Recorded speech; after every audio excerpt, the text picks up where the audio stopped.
Chapter 1. Naming a child was simple for some people, but it was very difficult for others. The difficulty did not lie in the meaning of the name, but in the choice. What should our son be called? That is the problem. I think we can send out a batch of radios first to calm the tide of naming attacks. The child was 1 month old, and they had just treated him to a meal and received many gifts. Wang Wan fed the child milk, and Zhang Xiaobao provided a shoulder for Wang Wan to lean on, worrying by himself. The little guy who had not yet had a name was not at all obedient during the meal. Every time he swallowed 2 mouthfuls of milk, he would look up at the noisy man beside him, and the dissatisfaction in his eyes was obvious. Wang Wan hugged her chubby son and said in a low voice, "Lower your voice. It is impolite to disturb others when they are eating. If you really can't do it, why don't we wait until the half-year ceremony to decide on a name?" Half-year ceremony? Zhang Xiaobao repeated doubtfully, and then sighed helplessly. When other people's children were born according to the local customs, some were 1 month old, and some were 1 month old. When his son was born, he had to celebrate 1 month old first. Some people actually suggested a 2nd month ceremony, a 3rd month ceremony, a 1st month ceremony, a 2nd week ceremony. Once a month it would be lively, right? The problem was that you all wanted the atmosphere of a gathering, and his family could not go crazy with you all. Yes, a half-year ceremony. Li Longji gave a name, foster father gave a name, our grandfather gave a name, our father gave a name, and our father gave a name. There are also the ministers that we have a good relationship with, the scholars of the Jixian Academy, and the public naming contest that various newspapers have gathered. We can't disappoint them, so we will use all of them if we can. Wang Wan patted her son's head as she spoke. The little guy stopped talking and returned a big smile to his mother. Zhang Xiaobao frowned and thought for a while before saying, "Do you want me to give him an Arabic name? Use all of the names that everyone gave. That is my son, not theirs, so why are you so worried? Also, they said that our son lacks fire, so why don't we name him Huahua? What do you think?" "You are indeed the top scorer. Talented." Wang Wan rolled her eyes at Zhang Xiaobao. Lily, Zhang Xiaobao came up with another nickname. "Oh, since when did my husband like the Book of Changes? It's called Mingming, but it's better than Ili and Yangyang, right? If we don't make a big deal out of it and call it Calamity, the entire Great Tang will probably go crazy. Mingming is better, and it's a combination of hardness and gentleness, with yin and yang complementing each other." "Okay, Mingming is Mingming. You will be a public figure in the future. You have to teach her well. Don't cause trouble for society all day long. We don't want to raise a playboy." Wang Wan finally agreed to the nickname. Zhang Xiaobao appeared to be very happy. "Did you see that?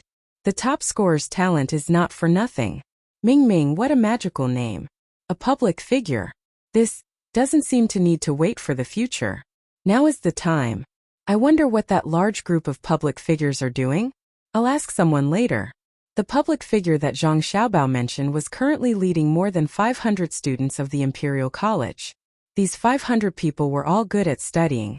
No matter what your identity was, who your father, grandfather, or grandmother was, no matter how much money your family had, where you had a villa, or how many boats you had on the sea. Don't mention any of the above additional identities. Whoever dared to mention it would be punished. Didn't you see that the emperor's first prince, Li Jun, and the eldest princess, Panner, were there obediently doing things? Because of the winter and summer holidays, school had just started not long ago. However, there was no Teacher's Day after the summer holidays. Students didn't need to think about what gifts they made for their teachers, what kind of family would treat their teachers to a meal, or what kind of singing, dancing, and poetry party would be held. One day they didn't need to respect their teachers. If they really wanted to show respect, they could learn the knowledge that the teacher taught them. When they had time, they could personally make a few dishes and a pot of wine. Accompany the teacher to drink a few mouthfuls and discuss the Tao. The teacher would be happy for a long time. This year, the Imperial College in the capital was on holiday, so the students there didn't leave. It was different from the children in other places who didn't go home. The children in other places didn't leave. Some of them had parents who were busy, some didn't have a home, and some planned to participate in the social activities arranged by the school, such as delivering newspapers or helping people read newspapers in the tea house. Most of the children who stayed behind went to the merchants to see how they operated. When the merchants worked, They didn't let the children personally participate. They also had to spare some people to watch over them, which delayed a lot of work. However, even so, the merchants were very willing. They participated in the Chaoyang action, paid for the school, and brought the children to their family's business to watch. They hoped that the children would leave a good impression. In the future, when they learned something, maybe a few more of them would come to their business to help. The students of the Imperial College in the capital wanted to have a chance to see Zhang Xiaobao and Wang Wan. This year, Zhang Xiaobao and Wang Wan didn't leave the capital. They still had the position of regional governor. When they had nothing to do, they went to various departments. They went to the Ministry of Works the most, then the Ministry of Revenue. However, they didn't go to the Imperial College. During the holidays, the students of the Imperial College didn't plan to leave. They hoped that Wang Wan, who had finished her confinement, could come out and visit the Imperial College with Zhang Xiaobao. In the end, Zhang Xiaobao and Wang Wan didn't come. Instead, it was Xiaobei and the others. It wasn't that Xiaobei and the others didn't want to come out. It was just that the 4 children of Jixiang and Rui had been quite distant from them. They used a few months to regain their position in the hearts of the children. Then they brought the 2-year-old children out to play. The group's destination was the capital's West Railway Station. To be precise, it was a flat area 1 kilometer away from the railway station. They planned to build a freight warehouse here. The railway station on the west side of the capital had just been built a little over a month ago. At present, there were no buildings on the ground 1 kilometer away. They had only flattened the ground a little. When they arrived, Xiaobei stopped and looked around. He clapped his hands twice and shouted, "Let's make this clear first. In a while, someone will bring over the materials for the stove, pots, and so on. There will also be wheelbarrows for transport. The older ones will be sent to transport. The younger ones will do the work for me. The older ones will be in charge of looking after them. We chose you because you are the most knowledgeable of your age group. Students are ranked according to how knowledgeable they are. You are now students. When interacting with others today, we don't want to see any attitude or temperament that doesn't belong to students. If you talk to others impolitely, arrogantly, look down on others, order others around, or imply that your family is rich and powerful, once we find out, The 500 students opened their eyes wide and did not dare to make a sound. Especially those who had power and influence, they were even more nervous. They knew very well that they should not show off their family background in front of Xiaobei and the others. Xiaobei and the others wanted to establish an image for the whole Tang Empire. Following them out must be in line with their target behavior. Su Yilong, who had been learning from Xiaobei and the others, sensibly brought up a loudspeaker and asked cooperatively, "Xiaobei, why did you find us today?" "That's a good question." Xiaobei nodded at Su Yilong to show his appreciation. He continued, "What's the work today?" "It's boiled beans, the kind that are green before the beans are ripe." "Where did the edamame come from?" "You definitely won't be able to guess. It came from Shanyang County of Chuzhou in our Tang Empire. A total of 3,000 tons. I bought it." Xiaobei gestured a number. Seeing that many people were surprised, he nodded with satisfaction and continued, "You must be thinking, how do I eat the edamame that I bought? Why don't I process it locally?" All of the students had the same expression on their faces. Speaking of which, Shanyang County is really good. It's next to the Huai River and there's a canal. It's not far from the sea, and there's a small fork in the railway. The local bamboo resources are rich, very suitable for the growth of vegetables. Moreover, whether it's the breeding of livestock, poultry, or aquatic products, it provides a natural and convenient environment. But it's really not suitable for planting soybeans. It's not that it can't be planted, but the natural climate has a great impact on the growth of soybeans. If you plant soybeans, the land can't be planted with other crops. It's a waste of beneficial resources. Especially this year, there's a lot of rain there. The soybeans in a similar place are about to be harvested, but they're still green. A child who's studying in the school sent us a telegram and asked what we should do. The soybeans are not big now, and they're not round. Their snacks now are boiled edamame. We don't have the ability to let the local soybeans grow and ripen immediately, so we can only buy most of them, 3,000 tons. They can continue to cook the rest. Xiaobei explained why the edamame was shipped over. It was mainly to help the local growers reduce their losses. The students could guess that the price that Xiaobei and the others gave was not low. Of course, they wouldn't give the price of ripened soybeans. It was already a great favor to let the people there not lose money. Since we bought the soybeans, we naturally have to cook them. Green soybeans are more difficult to preserve, so they'll be sterilized at high temperatures and have some salt. We really don't want to wait for the water route. The speed of going against the current is slow, so we'll use the train. We've prepared 1,000 large pots. Each pot can cook 50 kilograms. It needs to be cooked 600 times, one pot every 15 minutes. There are other pots being sent over, so it'll probably take a few days. Actually, what I want to cook now is people, not those damn edamame. I asked you to come here to tell you that if you have the opportunity to be a local official in the future, you should investigate the local situation clearly before you do anything. As for the local officials involved in this matter, wait until we finish cooking the edamame. Xiaobei gritted his teeth as he spoke. His face was gloomy, and it was obvious that the officials involved were in big trouble. 3,000 tons of edamame were there, so no excuse or reason would work. Xiaobei, can you just buy the beans and cook them? An older student asked. How is that possible? They have to be frozen. Otherwise, why don't we process them locally in Chuzhou City? Winter comes early in the capital, so we can reduce the follow-up investment. We chose the West Station because there's a big hole 1 kilometer away. It used to be a small lake, but it's dried up.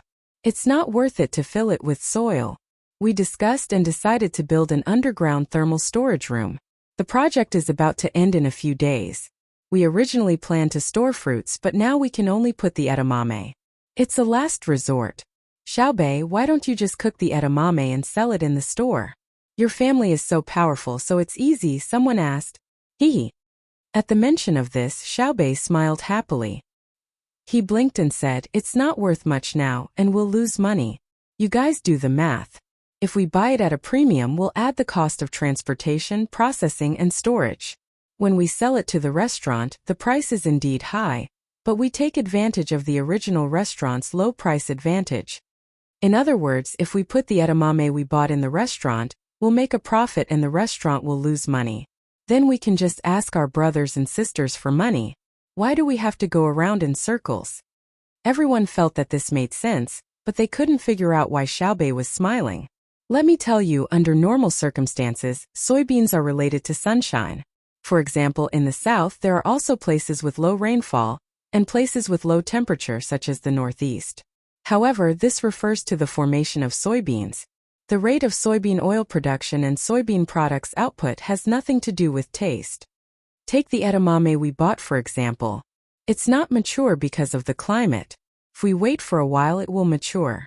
However, one is delaying the planting of other things, and the other is that the beans are not full. But there's an advantage. The current edamame tastes sweet and tastes better than the normally grown edamame. We plan to save it for winter and sell it. It'll be cheap even if the price is several times higher. This is a commercial action, not a charity. We're just holding the goods. Anyway, our money can't be completely circulated. We don't care about the speed of cash flow and the return rate when we hold the goods. Do you understand what I'm saying? If you don't believe me, you can try a pot of it when it's cooked. Although the beans are relatively small, the more you chew them, the more fragrant they become. The taste is different from normal soybeans. As Xiaobei spoke, he noticed that many people were salivating.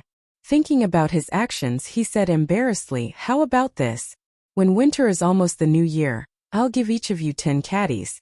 Although they're boiled and frozen, they'll taste the same after they've melted. How about 20 caddies? I also have a cost.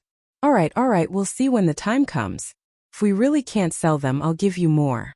Go and transport the goods. The train is here. The older and stronger ones went to push the wheelbarrow, while the younger ones waited excitedly. They believed Xiaobei when he said he would give them 20 caddies, but they didn't have any hope when he said he would give them more if they couldn't sell them. Chapter 2. 3,000 tons didn't sound like much at first, but the number in front was 3,000. However, in terms of kilograms, it was 3 million. If these late soybeans were left in the production area, it would cause a great loss to the local people. It wouldn't cause a riot, but it would greatly damage the local government's credibility. If Xiaobei bought it and made a profit in the winter, it would be a marketing success. If it lost money, it would be a failure of the plan. They would bear the risk. However, the local government wouldn't have it easy either. Whether Xiaobei and his team succeeded or failed, the local officials would be punished. There was no such thing as tuition fees or paying for economic development. Xiaobei gritted his teeth as he looked at the carts of soybeans. He was thinking about how to increase the punishment of the local officials.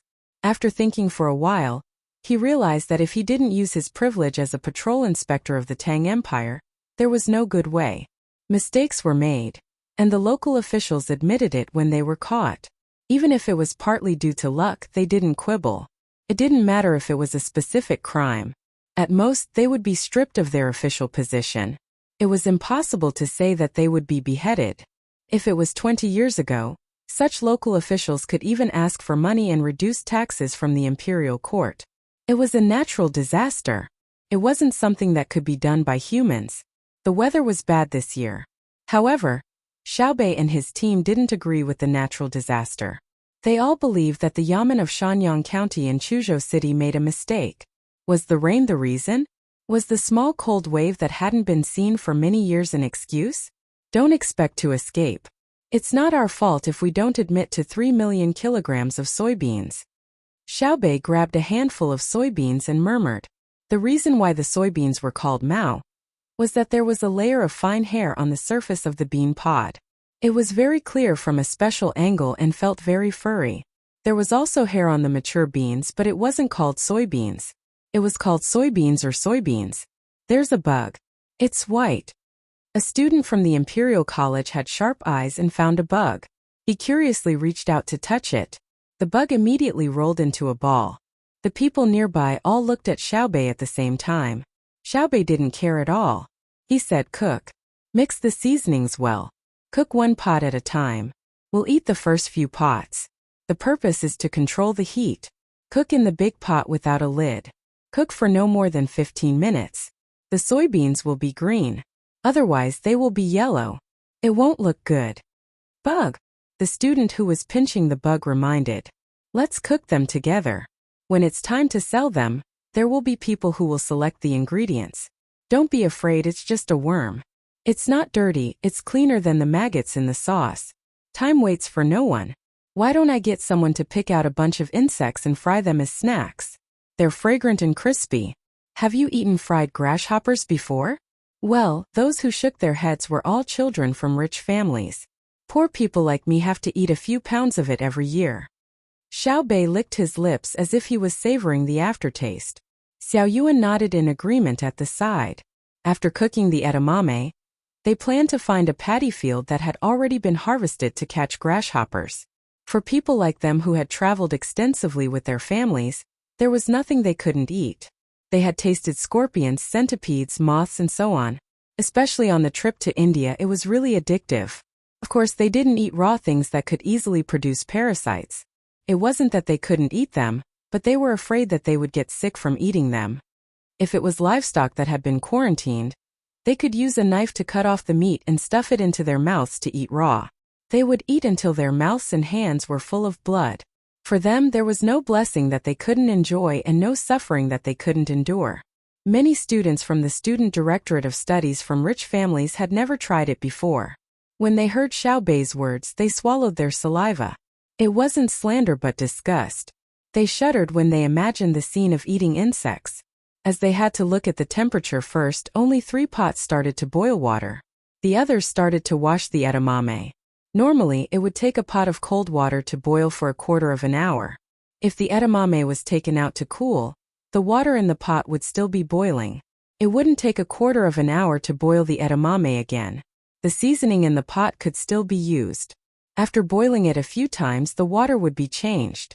Xiaobei and the other 9 people plus Su Yilong were busy. Only a small portion of the students in the student directorate knew how to work. Most of the rest were beginners. Xiaobei looked at the situation, frowned and sighed. She was obviously very dissatisfied with these people who didn't work hard and couldn't distinguish between grains and vegetables. The students were smart and knew how to read people's expressions. When they saw Xiaobei's displeasure, they lowered their heads and worked seriously. They were also considering whether to participate in more practical activities after today.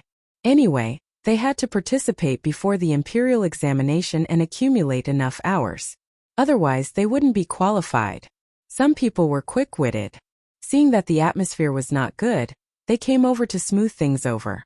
Xiaobei, the officials in charge of Chuzhou City's Shanyang County are really wrong this year. The rain in front was fine, but who would have thought that there would be a small cold wave? It's just like the heavy snow in Luzhou. It's too rare, and we're not prepared. What? Luzhou? The heavy snow? I was born in Luzhou. Okay, I'll ask you if it's possible for it to snow in Luzhou. Let me ask you, if my father went to Luzhou to take office the year I was born, what he encountered was not a hurricane, but a heavy snow. 1,000 miles would be white and frozen for more than a month. Do you think Luzhou could survive? Xiaobei asked. The person hurriedly nodded. Yes, of course. Xiaobao and Cuckoo are watching over there. What's there to be afraid of? They'll definitely come up with countless ways to solve the disaster. Then let me ask you again. If my elder brother or sister were in charge of Chuzhou City's Shanyang County this year, and the soybeans were planted, would the soybeans be able to survive the small cold wave until they ripen? Xiaobei asked again. The person nodded again. Yes, of course. That's right. In that case, how can the local officials be wronged? Xiaobei asked as he looked at the person who spoke. The person rubbed his hands together. Well, who can compare themselves to Xiaobao and Cuckoo? That's too much. Who can you compare yourself to? If I was there, I could do it. What's there to be afraid of? It's just a cold wind. We can just smoke the fields. It's common sense. This is called common sense, understand? The current situation shows that the local disaster response mechanism is seriously lacking. After saying that, Xiaobei ran to the pot to look at the water. The person was embarrassed.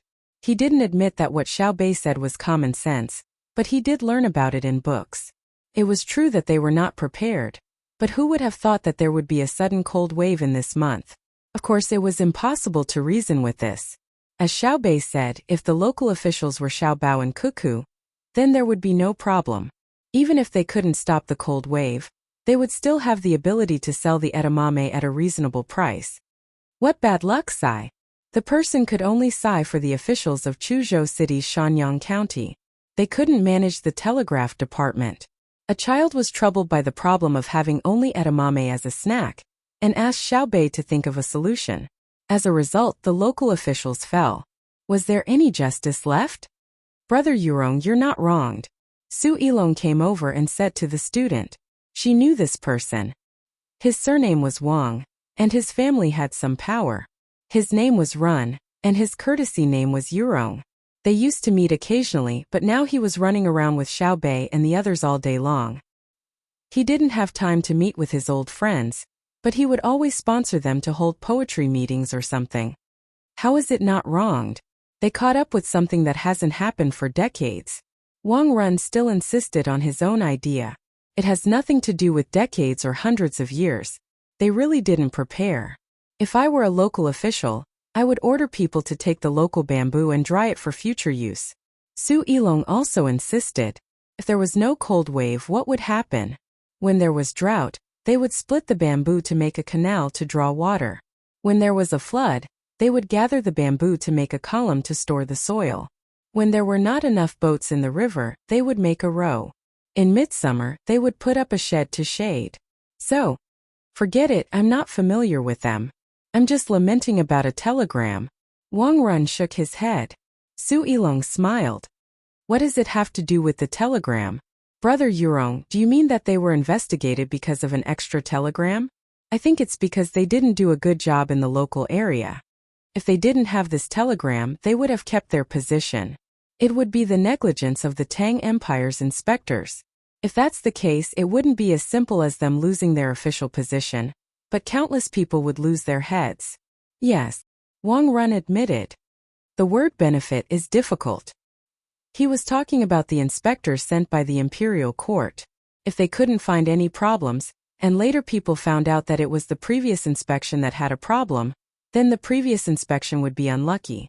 If they found out, they would be heavily rewarded. If there was malfeasance, as long as it was verified and confirmed, the inspector would be rewarded with 1,000 strings of coins. If the local official was found to have embezzled 10,000 strings of coins, the inspector would be rewarded with 5,000 strings of coins. All kinds of rewards were placed there, and so were the punishments. It was impossible not to work hard. Xiaobei was no longer worried about the final result of those officials. When the first pot of boiled edamame was placed in a basin, she blew on it and grabbed a handful, squeezing it to eat. Why didn't she just use her mouth? Because she was afraid of eating worms. She could fry it, but she didn't like to eat boiled ones. Okay. Try all of them. Xiao Yuan here. She stretched her hand in front of Xiao Yuan. Xiao Yuan picked one up and ate it. He smacked his lips. There's too much cinnamon. I think so too. Xiaobei agreed. I didn't find it. I eat it well. A student ate a few in a row and immediately grabbed another handful. If you eat less, you'll think it's good at first. After eating more, you'll find a sour taste. Also, if you cook it for too long, the fishy taste of the beans won't be enough. Adjust it in the next pot. Xiaobei concluded. When it came to eating, they were very authoritative. Usually, the food they ate at home could be said to be excellent. They only had to deal with it when they went out and had no other choice. After 2 hours of experimentation, the people who were full determined the best temperature and seasoning. They were busy until night, and after another day of work the next day, Xiaobei finally let them go back to the Imperial College. All of them felt that their backs and legs were sore. Xiaobei and the others didn't continue to look at the boiled edamame. They returned home and rested for 2 days. Then they organized the team and headed straight for Feng Province. Feng Province was the core of the grasslands management. Because it was next to the Yellow River, it was also a distribution center. Further north was the former territory of the Turks. Now it was contracted. Many large pastures were adjacent to each other. Xiaobei and the others went there to see the living conditions of the farm owners. They walked around the grassland and took a look at the experiment of potato planting and the training of their own team. After training, their own team could accompany them on long-distance travels. It was just that they had never cooperated with each other. This was a good opportunity. Of course, for the first time, many old people in their families cooperated with them. As for potatoes, they could be planted almost everywhere in the Tang Empire. However, potatoes were delicious, had a lot of starch and had a large output. There were only 3 places that ranked first. The north of Hebei province, which was Heilongjiang, where Zhang Xiaobao and Wang Wan lived, the Qiu region where Gansu was, and the last one was Lingzhou, Fengzhou, and Inner Mongolia. They couldn't go to Qiu region because it was too far away. The commander-in-chief's mansion in Bohai was also far away. Only Feng province was relatively closer. Although there were seed bases arranged by the Sidong Temple in various places in the Tang Empire, Xiaobei and the others didn't plan to go to the nearest Hunan province. The potatoes there were not ripe yet. It was a greenhouse experiment. The normal ones had already been harvested. This year's potatoes can be eaten freely. Xiaobei, who was marching on the road, said complacently. Su Yilong, who followed them on the road, secretly swallowed her saliva and asked uncertainly, Really? Yes. Xiaobei nodded and said with certainty, after many years of reproduction, we can finally eat without thinking about making seeds. The output of cabbage, potatoes, sweet potatoes, green onions, and radishes is getting higher and higher. Very good. Cabbage and radishes are not valuable. The output is low. We can plant other vegetables instead. Su Yilong didn't like these 2 vegetables. Xiao Yuan followed and said, the key is not that they are valuable, but that they are suitable for storage in low-temperature areas in winter. There are also various dried vegetables. They are treasures in the cold winter. There can be greenhouses. Su Yilong reminded. There can also be venison, bear paws, sea cucumber, and shark's fin, right? Do you still ask whether the toad is an official or not? Xiao Yuan said. Su Yilong lowered her head and didn't say anything. She knew that Xiao Yuan was talking about the illusion of, why not eat minced meat? While walking on the road, the new and old members in the team were also communicating. It was mainly the new members who asked questions and the old members who answered, or the old members who encountered something and talked about their experience. Although the new members came from specialized classes and learned a lot, when it came to special tricks, the old members were still the best.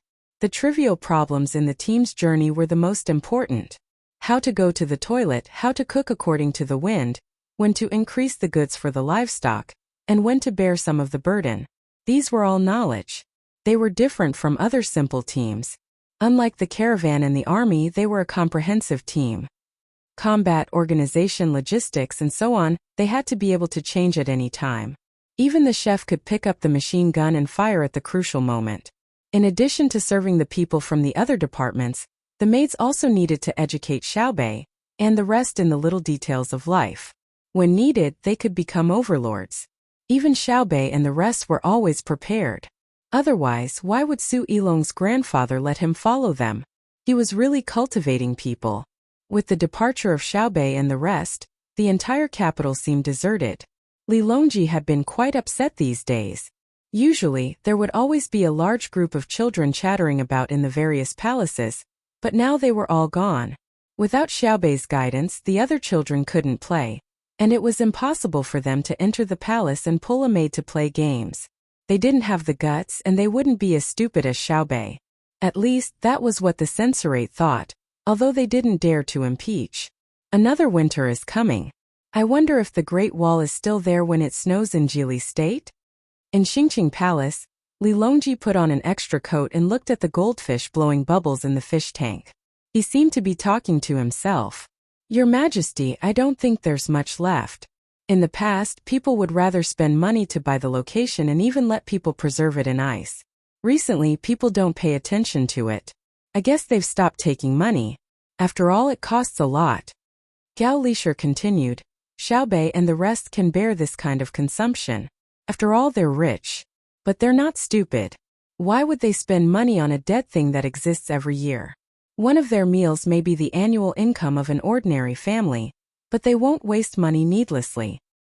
Well, I know. When Xiaobei and the children play in the sand, their pants are full of patches. The person who made the patches is very skilled. He made all kinds of patterns so that people can't tell. You're right. Snow occurs every year. This year, there's no major event in the imperial court, right? Li Longji returned to the previous topic. Gao Lisher pondered for a moment and replied, it should be fine. It's just that they're still young. They should experience the magnificence of the mountains and rivers of the Tang Empire from a young age. Go and tell Xiao Bao that this time I'll pay for it myself, but I won't be responsible for their expenses. It's not that I don't want to, but that there's never been such a rule. Li Longji had made up his mind to travel and insisted on dragging Zhang Xiaobao and his family along. He hoped to go to the commander-in-chief's office in the Bohai Sea. In the end, where they could go would depend on Zhang Xiaobao and Wang Wan's decision. Li Longji understood that even if they were going to travel, they had to have a purpose. How could they travel in such a large group just to have fun? Gao Lisher ordered someone to inform his adopted son. The person who went was Luo Bin. His position in the palace was already very high, but as long as he was in the palace, he had to personally go when it came to matters involving the Zhang Xiaobao and Wang families. He would never rely on others. This was the foundation of his position. When Luo Bin found Zhang Xiaobao and Wang Wan, the two of them were arranging for some of the cotton balls that had just been collected. Shui Yun's family was about to arrive. Shui Yun's family now had 62 members. Other than a few who took turns staying in the capital, the rest had all returned to the mountains behind Zhuangzi in Sanshui County to settle down. When the children of the family got married, they had to bring their partners back to live with them. They were not allowed to run away with them. Choosing a partner was not based on family background. Shui Yun did not expect her family to rely on the power of other families to develop. It was fine as long as they had enough IQ. Otherwise, there was no need to talk about how many cliffs one's family owned in a certain area. If one's IQ was high enough, even if they were not strong enough, it would not be a problem. A thin body could be made up for, and fighting skills could also be taught. However, if one's IQ was low, it would be a big problem. For example, today they had brought their family over to ask for cotton balls. Could a person with low IQ understand? If they didn't understand, who would make a nest for them? They could only get branches and add their own feathers to make it. After it snowed, Tianyi shivered from the cold. Would they marry their children to them to suffer? What Shui Yun knew Zhang Xiaobao and Wang Wan knew even better. When they heard in the telegram that their family had taken out the things in their nest at the top of the mountain and thrown them away, the two of them knew that they had to prepare things. Thus, they had people eject a batch of cotton balls that had just been collected so that Shui Yun and the others could bring them back home to redecorate. Last year's cotton balls were no longer warm enough. As for other planks, branches, straw, and so on that might be needed, the people on Zhuangzi could prepare them. When Luobin entered the courtyard, it was actually a sports field that was usually used for training. A group of eagles happened to fall from the sky and landed on the wooden bars that had been prepared. Before they landed, they threw down the gifts they had brought, causing the sports field to become busy. This was the first time Luobin had seen such a situation. The eyes of a group of eagles looking over were frightening. The things they threw down were both alive and dead. They were all bloody. The dead ones were easy to deal with, but if there were snakes in the living ones, the people who went to catch them had to be very careful. Yo, General Shui Yun, long time no see. How are you? Luobin waved at Shui Yun in greeting. Shui Yun glanced over, then turned back to continue watching the people who were busy catching the animals. Luobin saw that Shui Yun didn't want to talk to him, but he didn't mind. He continued, your family is here, right? It's good that you're here, it's good that you're here. Have you eaten? His words reminded the people who were busy. Immediately, someone went to the side yard where the livestock were kept. They slaughtered, skinned, and cut the meat into small strips to feed Shui Yun's family. There were also people who were responsible for hanging a wide sink with clear water flowing in it. There were also people who began to spray water on the side to bathe the eagles. The medical staff also came up to check on the eagles one by one. When they found any scratches, they immediately disinfected them. The last group of people who came up were people who were familiar with the eagles. They hugged the eagles intimately, and at the same time determined where the eagles in front of them were uncomfortable. It was similar to taking care of a child. Zhang Xiaobao also personally chatted with Shui Yun. Do you want salt? Zhang Xiaobao asked. He also brought a water bowl with a little salt. Shui Yun tasted it and looked at his family. He glanced at Zhang Xiaobao. Zhang Xiaobao understood. No. Do you want fur? Zhang Xiaobao had someone bring over a large box with a wide mouth. It was filled with rabbit fur and linen. Shui Yun looked at it and called out twice to his family. Then 3 eagles called out. Immediately, someone rolled the meat strips in the feathery box and fed them to the 3 eagles. After feeding them several strips in a row, the 3 eagles began to vomit. The vomit was a mixture of fur and stomach contents. There were even small stones in it. After vomiting, the eagles drank some water and began to close their eyes to rest. They probably couldn't continue eating for the time being. Luobin opened his mouth slightly in surprise. Then he asked in confusion, Young master, this is? It's the procedure of taking care of the eagles. Shui Yun's family has Shui Yun, so it's easier to take care of them. If you need anything, you can ask him and he will tell you. It's more troublesome to take care of other eagles. Many times, the eagles get sick and die for unknown reasons. As Zhang Xiaobao explained, he stroked Shui Yun's head. Shui Yun closed his eyes comfortably and enjoyed it. Luobin nodded as if he understood. Then he asked, Don't wild eagles live? They live, but living is different. Just like humans, they are all alive. Can the people of the Great Tang live the same way as people from other places? If Shui Yun and the others are sick, we will treat them. Wild eagles can't survive and die. The eagles raised in the Great Tang are specially checked regularly. People from other places don't have such treatment. Zhang Xiaobao said with emotion. No one knew whether he was sighing about the people or the eagles. Luobin didn't think there was anything wrong with investing more in the eagles. He said, it's okay to treat them better, especially Shui Yun. He is the best eagle in the world. He can command all the eagles raised in the Great Tang. Without him, the eagles of the Great Tang can only do simple reconnaissance and hunting. Zhang Xiaobao and Wang Wan also agreed. Shui Yun's greatest function was not to kill a few people in battle, but his ability to command. With him, the eagles raised in the Great Tang could be used to transport goods. They were especially important in disaster relief. Not only were they flexible, but they were also fast. If a group of backpackers got lost in the mountains, it was most efficient to send out a group of eagles to find them. They could easily lock onto their position and then circle around.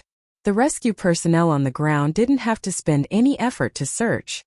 If a village lost contact with the outside world due to a natural disaster, Shui Yun could command the eagles to airdrop supplies. It was safer and more convenient than sending out planes. Without Shui Yun, the airdrop ability was lost. In reality, airdrops were often the most important thing. For example, in highlands besieged by heavy snow and torrential rain, the existence of Shui Yun was the hope of survival for the trapped people. After Shui Yun's family finished resting, the bundles of cotton were sent over. Zhang Xiaobao said to Shui Yun, "Xiaobei and the others have gone out for a walk. If you have time, you can fly around in the sky." After saying that, everyone made room and waited for Shui Yun's family to fly high before diving down. Otherwise, it would be difficult to fly if they just grabbed something on the ground. Eagles were the most beautiful when they were flying. The larger and longer the eagle's wingspan, the more handsome they were. When they swooped down to hunt, it was a display of strength and beauty. They could mix fierceness, speed, stretch, and leisure together. Anyone who had seen an eagle hunting had a dream of becoming an eagle, just to experience that moment of pride and conquest. Shui Yun was the overlord of this dream. Today, Luo Bin was lucky enough to see a group of eagles swooping down. Although they weren't hunting, the momentum was not much different. 62 eagles circling in the sky and swooping down one after another was not a common sight. The people near the capital all looked up excitedly. Some had even chosen a place to wait. They had already noticed when Shui Yun's family came. Li Longji had also received the news. At this moment he was standing on the highest floor of the palace, looking through binoculars. From where he was, he could see the Zhang family and Wang family's battlefield in the capital. There was only one battlefield in the entire capital. Rather than saying that it was a training ground for the Zhang family and Wang family, it was more appropriate to say that it was a space for Shui Yun's family to move around. After all, Shui Yun was a general and should have a mansion. Other families built houses in their manors, but Shui Yun's family only had an empty space. At this time it was clear who was more capable, and who was less capable in Shui Yun's family. Every 2 eagles swooped down at the same time. Some eagles had no choice but to slow down when they swooped down to control their landing point. Some eagles grabbed the cotton and flapped their wings vigorously, afraid that they wouldn't be able to fly. Some even missed the cotton and had to circle back up for the next dive. They would probably be beaten up when they returned home. According to people saying, if you can catch cotton, how can you catch living things? The first 11 eagles performed the best. Perhaps it was Shui Yun's deliberate request, but these 11 eagles all changed direction at a low altitude when they grabbed the cotton. Seeing that there was no altitude left, they could still make a sideways sweep, their wings scraping the ground, stirring up clouds of dust. In the end, only Shui Yun and Hong Luan were left. The people below began to shout with all their might, "Shui Yun, come, Shui Yun, come." The meaning was for Shui Yun to perform a more beautiful move. Perhaps it was because Shui Yun was happy that she could go back and redecorate her new home today. So she circled back for a distance. Hong Luan was the first to fly down diagonally. Shui Yun suddenly accelerated and arrived at the position where the cotton was placed behind Hong Luan. The moment her claws grabbed the cotton, her entire body abruptly turned 180 degrees. A cotton was thrown up and caught by Hong Luan. Shui Yun glided with her back facing the ground and glided to the top of the next cotton. She then did another 180 degrees flip, grabbed the cotton and forcibly twisted her body in the air and soared away, leaving behind a cloud of dust. The people standing around the field were all dumbfounded. Zhang Xiaobao frowned and raised his hands to look. He clenched his fists and shook his head. "What's wrong? Did you find that you can't do the same move?" Wang Wan asked beside him. "Yes, but I can't do the last rotation in the air. When I touch the cotton the second time, my arms won't be able to withstand that much pressure and won't be able to do it." Zhang Xiaobao moved his arms to estimate how much pressure he needed to withstand, and at the same time, he bounced his body up again. The previous move was easy to complete. He could run to the front of the first cotton as fast as he could, and then do a fish jump. When his hands touched the cotton, he would push down with all his strength, bounce up, exert strength in his waist, turn his body 180 degrees sideways, release his hands and continue the previous inverted somersault with his back facing the ground. When his head was down and his feet were up, he would grab the second cotton bag. But at this time, if he wanted to complete the twisting in the air, he would have to exert strength in his arms to push against the cotton bag. For example, when jumping on a saddle horse, he would have to do a hand push against the ground and a hand push against the saddle horse. Both times he would need inertia, the strength of his waist, and the coordination of his body. In this way, even a professional saddle horse athlete would find it difficult to complete, because not only would he need to support himself twice, he would also need to grab the cotton bag twice. Alas, it's different to have wings. Zhang Xiaobao could only helplessly conclude. Wang Wan just smiled. After a while, the others all exclaimed. It turned out that there were differences between eagles, and the differences were very big. Only the two pilots who came back from their rotation were silent. They kept thinking about the domineering aura of the eagles when they swooped down. That was what pilots should have. And it also reminded them of the words of the young master and the young lady. The sky always belonged to the hero, and only the same kind of knight could compete with the sky knights. No matter how many weapons on the ground could reach the sky, they were always at a disadvantage. It was not only in speed but also in the arrogance of the sky. Under the sky no one could beat me, and I ruled the sky. In the face of a hail of bullets, I can dive down like an eagle. Now the two pilots finally understood that when the Shui Yun family swooped down, they had an indomitable momentum. Zhang Xiaobao walked over, patted the shoulders of the two pilots and said, "How do you feel? In 2 days, I will arrange for you to see the scene of the Shui Yun family hunting in the mountains, valleys, and plains." The two nodded with yearning. Chapter 3. Xiaobei and the others wanted to go to a place in Fengzhou to look at potatoes, so they walked along the Yellow River. After coming out of the capital, they first went east and then turned north, which happened to be the route of the Yellow River. It was better than crossing the mountains and then going to the desert. It was not that their team could not pass through such steep terrain, but that it was meaningless. The road was difficult and they walked slowly. They could not expect to meet anyone for 10 days or half a month. Walking along the Yellow River was different. In any case, the Yellow River was a mother river. If people wanted to live, they had to rely on a water source. Xiaobei and the others made up their minds to have more contact with people along the way. They did not expect to catch a corrupt official or anything. The current officials had become smarter, especially after the imperial court did not give them land and changed it to a simple salary. In addition, they would be inspected openly and secretly almost every half a month, and they would be given a generous reward when they left office. The officials calculated the cost of committing crimes, and found that there were no huge benefits and a good way to live after leaving the Tang Empire. They all chose to be honest officials. The imperial court of the Tang Empire paid a lot of money for the inspectors.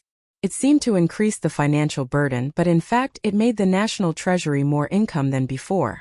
The officials who were qualified to participate in the morning court all understood what was going on. The local officials used various means to embezzle thousands of times more money than the inspectors. More importantly, once the officials put their minds on how to embezzle money, they would not be able to put more energy into governing the area. Once it became a habit or a hidden rule, the officialdom would be in chaos. The people would no longer support the imperial court and lose the hearts of the people. No matter how tall the Great Wall was, it would be useless. Therefore, Xiaobei and the others could only try to find trouble with the officials based on their abilities, but it was difficult to find any officials who secretly put money into their own pockets. Walking along the Yellow River could be close to the people. Every time they stopped at a place, they would take a look and then invite everyone to sing, dance, eat, and so on. It was impossible to say that they did not commit any crimes. According to the people, if they did not commit any crimes, why did they come? Could it be that you don't like the people of our village? You came to our door but did not even say hello? Did we offend you? Did you still treat us as Tang people? Under such circumstances, during the month-long journey, Xiaobei and the others had nearly half a month to help the people repair their houses. The 9 little fellows and Su Yilong each drank more than a caddy of grape wine, which was over the limit. The only thing worth rejoicing over was that they had already considered the problems they would encounter along the way. They had prepared a lot of food and building materials. There were also sets of toolboxes. There were also kitchen knives, hose, and other accessories that they could exchange or give away. As for the corresponding wooden handles, they believed that the people would make them themselves and install them. Along the way, the commoners took out their own dried vegetables, cured meat, ham, and other things to serve them. Xiaobei's team didn't say anything and used them to cook. They didn't give them a single copper coin. Giving them money would hurt their feelings, so they could only use other things to make up for it. Today, Xiaobei's team arrived at Xiaolu village, which was next to the Yellow River in Yinzhou's Zhenxiang County. There weren't many people in the village. Last year's census recorded 210 households, 1,305 people. This year, under normal circumstances, there would be a few more, a dozen or dozens more. It was hard to be sure. It needed to see how many children were born and how many people died. Relatively speaking, the data was quite accurate. There wasn't a situation where someone wasn't registered in the household register and didn't report it. It involved welfare, especially children. If your family accidentally gave birth to twins 3 times in a row, don't be afraid. They won't be fined and will be rewarded for being too good at giving birth. You don't have to worry about whether your children will have food to eat. The imperial court will help you raise them. If your family had twins this year, they would even invite you to make a report. Was there a secret recipe? The village chief of Xiaolu village is surnamed Zhao. He's 42 years old this year. He took over from his father. His father was the previous village chief. His grandfather was the previous village chief. His great-grandfather unknown. Xiang is in detail. Xiang is in not Xiang. No education. No education. Just no enrollment record. When they were about to reach Xiaolu village, Xiao Yuan took out a piece of paper and introduced it. I told you to memorize it. Why don't you read it? Who doesn't know how to read it? Look, I'll read it for you. Why isn't there anything on the paper? Xiaobei grumbled in dissatisfaction. He snatched the paper and was about to read it, but he was dumbfounded. Paper was paper. It was like a big white book. It was blank and much cleaner than the word field. Xiao Yuan, you're bullying me. Brother, look at Xiao Yuan. He's clearly holding a blank piece of paper, and yet he's still pretending. Xiaobei was unhappy again and complained to Xiao Hai. Xiao Hai was silent. No matter how much he protected his sister, he couldn't be shameless, right? No matter how good his logic was, he couldn't find a reason to be biased towards his sister. The others were also silent, making Su Yilong feel that the atmosphere was somewhat heavy. Just as she was about to open her mouth to ease the tension, Xiaobei smiled at Xiao Yuan with the paper in his hand and said, Xiao Yuan, I know. You want to give me a surprise, right? Forget it. What surprise? Last night when everyone was eating, you gave me a piece of information and asked me to look at it. I scanned it twice. Then you pulled me to ask how many experimental sites the Sidong Temple had here. What did you want me to do? I could only follow the method my brother and sister taught me to memorize the pictures. Now you're asking me about the local situation. If I don't take a blank piece of paper, how can I concentrate on recalling the pictures? The simple and honest Xiao Yuan spoke his mind. Xiaobei pouted. Xiao Yuan, you won't be able to find a wife in your lifetime. An official who doesn't know how to coax girls isn't a good genius. A group of people rushed over. They must be from Xiaolu village. Xiao Yuan, how does the information describe village chief Zhao? It didn't, right? 42 years old, Xiao Yuan replied. Looking at his expression, it was clear that he didn't care what Xiaobei said. Su Yilong, who was at the side, realized that she was once again nervous for nothing. The atmosphere didn't matter to the 9 people. Looking at Xiaobei and Xiao Yuan, she shook her head and felt endless envy in her heart. She didn't believe that Xiaobei wouldn't marry Xiao Yuan. Habit was a scary thing. What was more scary was Xiao Yuan's personality and talent. In the blink of an eye, Xiaobei, who had forgotten what had just happened, was staring at the crowd. Suddenly, he clapped his hands and shouted happily, I know. The one surrounded in the middle is the village chief. 42 years old and looks slightly old. Xiao Yuan interrupted without giving face. That's his father.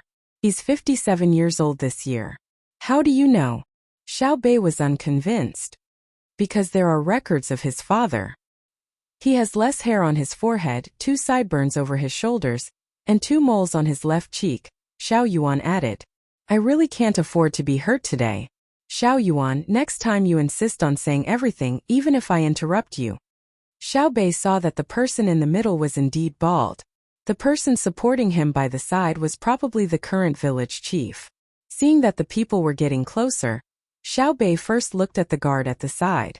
The guard nodded, meaning that the scout from before had confirmed that there was no danger in the crowd. Xiao Bei immediately took the lead and ran over. His main target was the bald old man. As for the current village chief, sorry, your father is more important than you. If you dare to be unreasonable, I'll catch you and send you to the mines. Crime, unfilial. Uncle Zhao, why did you come personally? We should be the ones visiting you. But your body is really good. If it were me, I'd be so tired that I'd be panting from running all the way here from our village. Xiao Bei, who ran up to him, raised his head and greeted him happily. Not to mention Xiao Bei's official position and background, just based on his appearance, expression, and the words he said, he had won the favor of all the villagers. To what extent? If Xiao Bei accidentally broke one of their thermos bottles, not only would they not say that Xiao Bei was in the wrong, they would even say that they wanted to get a new one, but did not have the time to kick it. At the same time, they would kick the other thermos bottle so that Xiao Bei could enjoy listening to the sound. Even if he did something wrong, that cute look made it impossible for people to feel unhappy. They would even worry that Xiao Bei would feel bad. Plus, with the words "our village" in his speech, he instantly closed the distance between them. The old village chief ran his hands through his hair. He was smiling so widely that his eyes could not be seen. He nodded repeatedly and said, "Our Xiao Bei must be tired. This is my useless son, Zhao Wuning." The current village chief, Zhao Wuning, corrected his father's words. His voice was slightly lower. "You can? What can you do? Wu, you made a mistake when you were registered, so you are Wu. You think you have half of our Xiao Bei's ability?" The old village chief did not show any mercy and reprimanded him with a straight face. When he turned around to face Xiao Bei and the other 9 people, he changed his expression and said kindly like a father, "I heard that you are going to Fengzhou. Don't be in a hurry. Go home and stay for 2 days. The village has prepared everything. There is nothing else, but there is a lot of fish. Don't look at the frozen yellow river. Before, the village had a lot of fish on line and raised them in warm ponds." Xiao Bei's eyes quickly turned and he nodded. "Eat. Do you have carp? We love to eat carp from the yellow river the most. It has a hint of earthy taste. When I went to India with my elder brother and sister, I was not used to eating fish from the stream. I can't taste the earthy taste and feel less like home." Xiao Yuan and the others nodded vigorously to show their agreement. In fact, they really did not want to eat it. The fish that people caught before the ice was frozen could be sold at a high price when the weather turned cold. However, they had to eat it. Not only did they have to eat it, but they also had to act like they were in a hurry. Otherwise, they would seem estranged. They could only see what the village needed and make up for it when the time came. Seeing that the little guys agreed so readily, the villagers were happy. They turned around and walked back. Xiao Bei grabbed the old village chief's hand and jumped up and down. As he walked, he said, "Uncle Zhao, are there many people in our village who chisel the ice to catch fish in winter?" "Not many. Chiseling the ice is a laborious job. It is far from the big county town. If they are not fresh, they are not worth much if they are transported there. If they were raised in advance, they would have been transported to the county town long ago. They would rent a few houses in the village to raise them and sell them when the time comes," the old village chief replied naturally. Xiao Bei nodded. "Oh, why don't we use a charcoal brazier to float on the water? We have to go over the mountain. Do you think the brazier will overturn?" "Yes, Uncle Zhao. I suddenly thought of something. Our village has a thermometer, right?" Xiao Bei asked again. "Yes, it is used to hatch chicks and ducklings. It was given to me by your family. When the chicks are not hatched, I will take care of it. When the chicks are hatched, I will take care of it once a day. No one is allowed to say that they have lost it. Everyone in the village knows about it. Although the thermometer is small, it requires a lot of technology. Other countries dream of having it, but they can't make it. I have to protect it. I can't blind Xiaobao and Cuckoo." The old village chief spoke very seriously at this time. It was a kind of guarantee. Xiao Bei smacked his lips. "The cost of that thing is very low. If someone tries to rob it, it will be fine to give it to them to ensure your safety. When you return, report it to the authorities. Since there is a thermometer, I just happened to bring something with me. It is a heater. It is hand-cranked to generate electricity. When it passes through the resistance, it becomes hot. Take out 2 sets to sell fish in winter. As Xiao Bei spoke, he asked someone to deliver 2 sets. They were not small, about the size of a commonly used bench. The old man received one in his hand and looked at it carefully. He said, "The things in the village will be accepted. We still have to protect the thermometer with our lives. If we give it to someone who tries to rob us, it will make the robbers think that we are weak. Next time there will be people who will rob us. Is a needle small? Whoever tries to rob us will have their hands chopped off. It will make people who want to rob us avoid us as soon as they think of Xiaolu village. Just like dealing with thieves, if you catch them, beat them to death. Let them know that stealing is wrong. Okay, I support you. Beat them to death. If they die, it will be on me." Xiao Bei saw that the old man was determined, so he would not talk to him about the law. There might be situations where people took advantage of loopholes, but generally speaking, the advantages outweighed the disadvantages. The old village chief led Xiao Bei and the others to the village. Most of the team stayed by the river. Otherwise, the village would not be able to arrange everything. There were also a few relatively strong village men protecting the hand-cranked heater.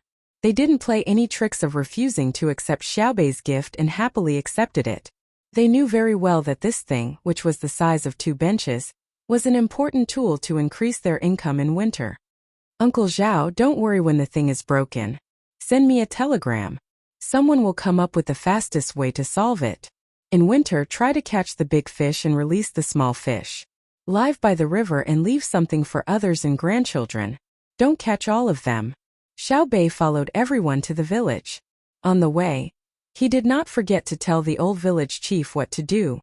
I understand. Catch the big fish and release the small fish. Catch the male and release the female. These are the rules of hunting and fishing, especially when taking care of children. It's not good to always trouble you if the thing is broken. We will find a few people to send it to the capital for repair." The old village chief glanced at the heater from time to time and said happily. Xiao Bei shook his head. "Don't trouble me. I can't see the telegrams you send. The name is ours. The matters are handled by the people below. The officials will only inform us if they need to clean up. We have a special line at every telegraph office, so it's convenient to use it.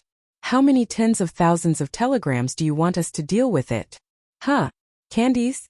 Xiao Bei, who was telling the truth, suddenly saw a person in the village carrying a box on his back. The person also held a coal stove in his hand. At first glance, it seemed to be used for heating. Upon closer inspection, he found a few rows of small holes on the wooden box. Xiao Bei thought for a moment and remembered the candies blowing, so he asked tentatively. The old village chief stopped and waved at the person. "Idiot, come here. Xiao Bei and the others want to eat candies." When the person came closer, the old village chief introduced him to Xiao Bei and the others. "This is an old skill passed down in the village. In the past, we used to make clay figurines. Later, when the price of wheat stabilized, we started to make dough figurines. In the past 3 years, when the price of sugar stabilized, we started to make candies. Okay. Continue to make clay figurines and dough figurines. It's a skill. Let's not talk about other things. Let's talk about toys. There are also shapes in them. Help me make a panda." Xiao Bei made a very difficult request. The panda did not care about its size, but its color. "I want a koala." Little Yuan thought of something equally cute. Don't listen to Little Yuan. Only Lu Zhou and Chang and have koalas. Ordinary people haven't seen them. Xiao Bei was afraid that the other party would be embarrassed, so he helped him out. Little Zhu stood up and opened the drawing folder. She used a pencil to draw 3 pictures on the paper. One was the front, one was the side, and one was the back. Koala. Her craftsmanship shocked the honest fool, and he sincerely commented, "Amazing." "Of course it's amazing. You don't have to say it. Hurry up and blow it." The village chief, Zhao Wuning, finally found a chance to interrupt. The idiot was indeed honest and obedient. He put down the stove and put a tin box on the rack to bake. There was a sugar paste inside. It seemed that it had been cooked before. The idiot picked out a piece of sugar paste and dipped his hand into a chipped bowl beside him. He began to process the sugar paste into a hollow shape like a big water droplet. Xiao Bei frowned slightly. The old village chief hurriedly explained, "It's starch, not talc. Can be eaten. Talc can be eaten too. I'm just thinking about who will blow it later." Xiao Bei did not care about why the other party did not wash his hands before. Whoever buys it has to blow it. He's too young and doesn't know how to use strength. It's difficult for an adult to blow it. The idiot finally spoke. Xiao Bei nodded and admitted that it was difficult for the buyer to blow the sugar figurine. However, it was also an important test of skills. Xiao Bei had seen one in Idyll before, and the success rate was very high. She did not know how good the idiot was. While Xiao Bei was thinking, the idiot handed the candy to her and said, "Blow it. You need to use strength, I know. Watch me." Xiao Bei did not need to be told how to use strength. She puffed up her mouth and blew. The idiot began to shape it. When Xiao Bei breathed out, the panda had already taken shape. The idiot was very satisfied and smiled kindly at Xiao Bei. "Xiao Bei, you're amazing." Zhao Wuning praised again. Xiao Bei was modest. "It's okay. It's important to cooperate. As the saying goes, don't be afraid of a godlike opponent, but be afraid of a pig-like teammate." "Who said this?" Zhao Wuning had a strong desire to know. "My brother." Xiao Bei answered. "That makes sense." Zhao Wuning immediately praised. The idiot was brushing the color of the panda. Xiao Bei did not know if he was holding a brush or a small brush. He dipped it in something like black powder and brushed it on the panda. Then he dipped it in starch to adjust the color. "What's black?" Xiao Bei was a little worried and asked. "Sugar." The old villager gave the answer.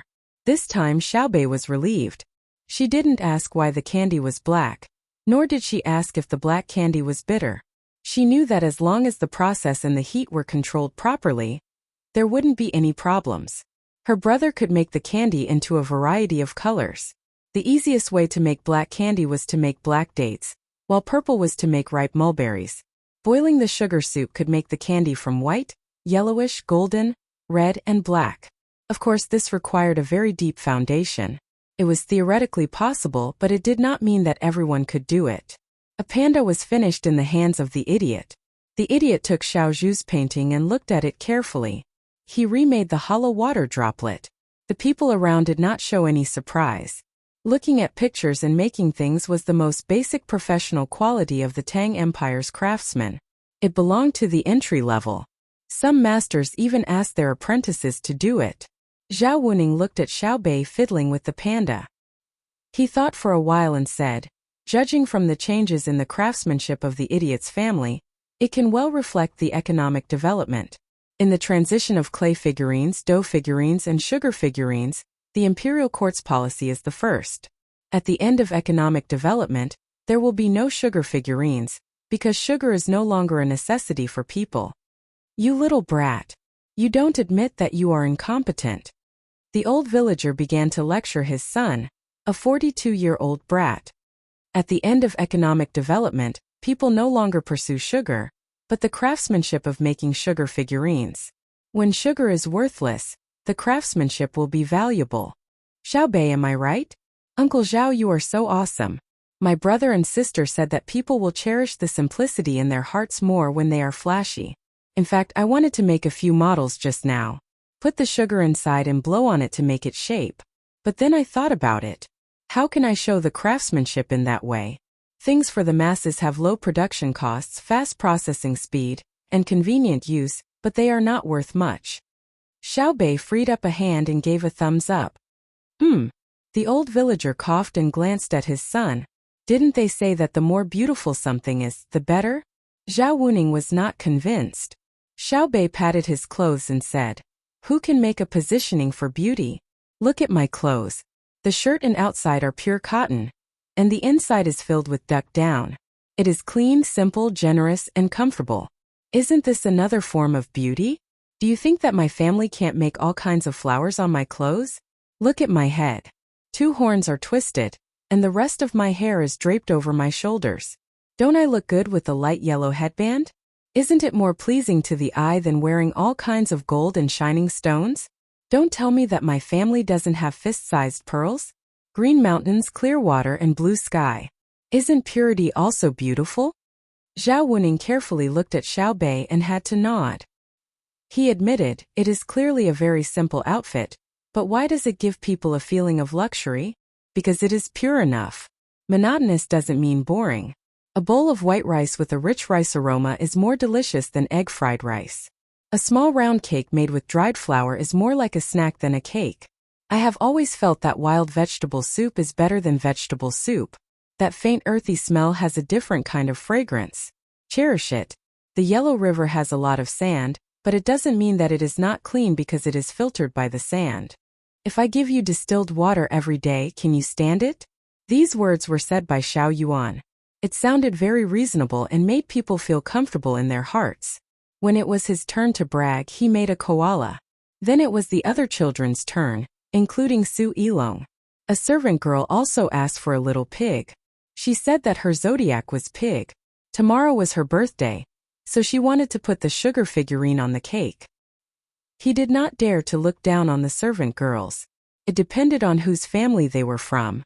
The servant girls of the Sanshui, Zhangwang and Sanshui were proficient in zither, chess, calligraphy, painting, poetry, and songs. They could be in the hall, in the kitchen, and in the battlefield. Ordinary families could not hope to marry such a daughter-in-law. They had hundreds of thousands of strings of coins at home. Sorry, don't talk about money. The servant girl's monthly salary was not included. Just the seasonal clothes and face powder cost more than 200 strings of coins a month. That was the purchase price. The production cost of his family was not that high. The most important thing was knowledge. If you took a water-type jade cup or a jade cup to drink at home, you had to consider what the person usually served. Glass-type or dragon-type. If she accidentally fell to the ground, she would clean up and change to another set. No one would scold her. If someone had to say that someone was meddlesome, it would definitely be the housekeeper. They would ask her why she was careless. What if she cut herself? Would your family dare to say that they would not scold her after she fell to the ground? Just like Xiao Bei's mother, Zhang Wangclan and Wang Qiao. What did she care about? She and her husband lived in Zhuangzi. Did you think that she would be envious of you if you took out something valuable? What she cared about was very simple. It was her family. Her husband was diligent in his studies, her parents-in-law were harmonious, and her children were sensible and promising. If you wanted to make her lose her composure with a piece of Hangzhou, Suzhou, or Sichuan brocade, it was purely a dream. The servant girls and servants of Zhang Wang's family were the same. They could only find partners internally.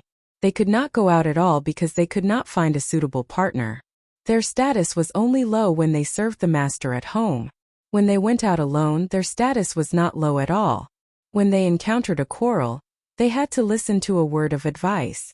Not only did they know who their master was, but they also understood their abilities. Their words were even more convincing than the judgment of the Yamen officials. They were selfless and fair.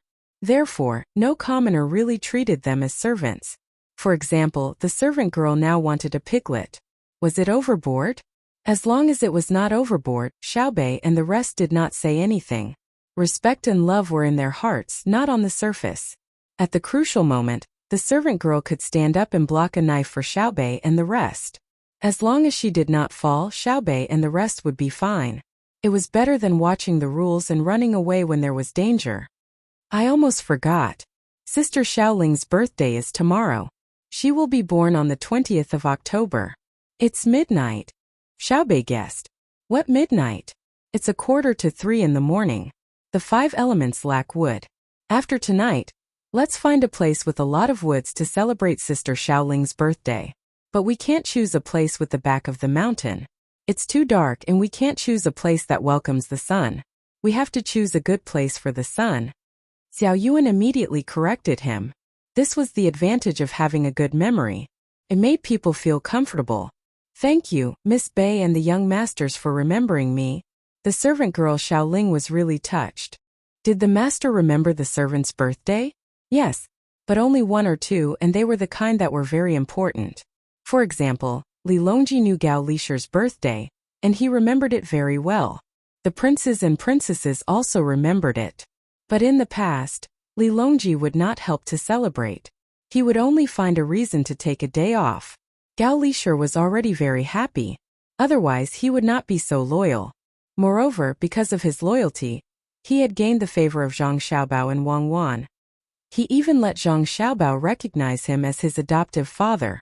When a person was loyal to such a degree, no one would have the nerve to find fault with him, even if he was a eunuch. Zhang Xiaobao and Wang Wan had both been betrayed before. Otherwise, the two people's information would not have been leaked. That kind of pain was truly unforgettable. And Wang Wan also did not have the information that Zhang Xiaobao had been to prison to learn his skills and change his identity time and time again. Zhang Xiaobao also did not have the ability to escape from Wang Wan's control at the last moment. It was called the seamless way. A skilled butcher dissects an ox, but the person is not an ox. Betrayal and loyalty were really a cycle pervasive. Who was in heaven? Who was in hell? Therefore Zhang Xiaobao and Wang Wan liked Gao Lishir because he did not betray. But they always felt that Li Longji had given Gao Lishir too little. You don't even show up for someone's birthday? Well, if you don't show up, we will. Therefore, Li Longji had to show up and follow. In recent years, Gao Lishir's birthday had always been celebrated by 4 people. He, Li Longji, Zhang Xiaobao, and Wang Wan. Zhang Xiaobao would make a very small cake, followed by more than 20 dishes. After the dishes were prepared, the 4 stoves would cook at the same time. In a very short time, the table was filled with dishes. Gao Lishir was an exception. Even the crown prince had to call him Master Gao. There were many servants in the Zhang family and Wang family. Unexpectedly, everyone who followed the team was remembered. Xiao Ling knew these things. What moved her was not Xiao Yuan's memory, but Xiao Bei and Xiao Yuan's willingness to remember. She believed that in the team of more than 20,000 people, the young master and the young ladies could remember everyone's birthday. Because there were only 350 days in a year, it was enough to remember the number of days. Xiao Ling knew the young master's ability, but the people of Xiaolu village did not. When they heard Xiao Bei and Xiao Yuan directly mention a servant's birthday, they were shocked beyond words. Xiao Ling, who had received a birthday gift, ran away happily. Xiao Bei began to carefully ask the old village chief about the situation in the village. The old village chief answered, and the village chief's son helped to fill in the gaps. There were also villagers who interjected from time to time. Everyone lied and cheated. They even revealed that the village had deliberately underreported the rent by 77 do this year. We were too selfish. The harvest was obviously good, but we underreported it just to leave more money for the village's public use. The old village chief spoke. When he faced Xiao Bei, he actually blushed. He really could not lie in front of Xiao Bei's big, watery and innocent eyes. The people in the village were very nervous. Underreporting? With the benefits of the imperial court, they did not need to spend money on medical treatment, raising children, providing for old age, education, and so on. In the end, they played tricks on the rent money. It was unreasonable. Xiao Bei nodded naturally and said, "It's fine if it's underreported. Actually, our Tang Empire really does not care if you underreported the amount of grain. My brother and sister cherish the grain, and we also do not waste it. It is not that the Tang Empire lacks grain now, but it is not easy to control. We need to find a balance. Of course, more importantly, our family does not have the habit of throwing away large amounts of staple food. Not lacking? No one is starving." The old village chief did not believe it. Xiao Bei was even more unconvinced.